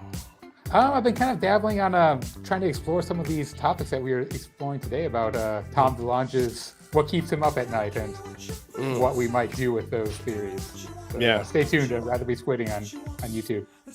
Awesome, dude. Yeah, that sounds like fun. So real quick, you guys, of course, before we go, we got to pay some bills. Want to say thank you to all of our guests. Want to say thank you to everyone in the super chats, to our moderator, Tina Tomaszewski, for always being there for us. Want to, of course, remind you guys, this show will be available on iTunes and Spotify in about an hour or two. So if you're at work or if you're on the road, great way to listen to the show. Also, want to, of course, encourage you guys to join the Patreon. Like, share, subscribe, ring the bell. Check out the merch store, and of course, the link trees for all of these things are down below. So please give everyone a follow, man. Share the love. And lastly, we have a really great announcement today. It is that we are going to be on KGRA on Fridays from 1 to 3 p.m. starting not this Friday, but I believe next Friday is when we're going to kick this thing off. Friday's show are going to have a little bit different feel, not much, pretty much the exact same show. We're just going to have a 3-minute break in the middle of the show, and Rather is not going to be doing his opening monologues for Friday show, but he'll be there on Monday and Wednesday for you guys. So don't sweat it. Other than that, it's the exact same show. Less F-bombs, but S-bombs are still acceptable. Is that the case? You know what? I haven't asked. That's a great question. I'm going to say no profanity on Fridays. That's just my guess. But yeah, I'm not 100% sure. If Falcons come on, I can't make any guarantees, but otherwise, I think I can stick to it. But yeah, we're going to be on right before Andy and Dan Zetterstrom of That UFO podcast. So we'll be there for the afternoon drives. We're going to have, just so you guys know, there's no secret access to the show, as everybody knows. Or if you're new to the show, now you know. The Patreon doesn't get you any secret access to any special anything. It's just you're doing it because you love it. You love the show. You love what we're doing here. But if you do become a KGR member, we're going to be doing one special show a month for just KGRA listeners. So if you're a member of KGRA, definitely keep an eye out for that. But other than that, everything stays the exact same. So yeah, that's it.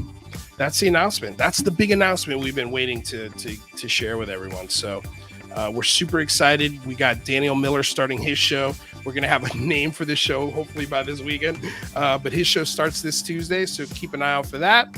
Other than that, I want to say thank you to the sponsor, Blue Marlin Chronicles. Want to say thank you to DOS Tapes. They provide all the tunes that you hear on the show. Be good out there. Peace.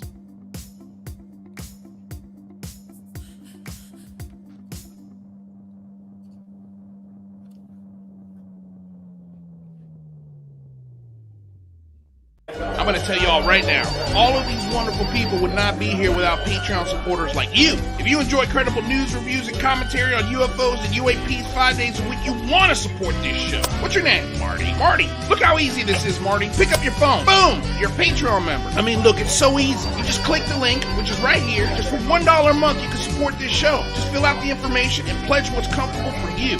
It could be $1, $5, $10, or who knows. Just support. I believe you're enjoying all this. Indeed, Captain. I've never seen him look so happy. Shut up! Shh. Shh. Well, what do you know? I finally got the last word.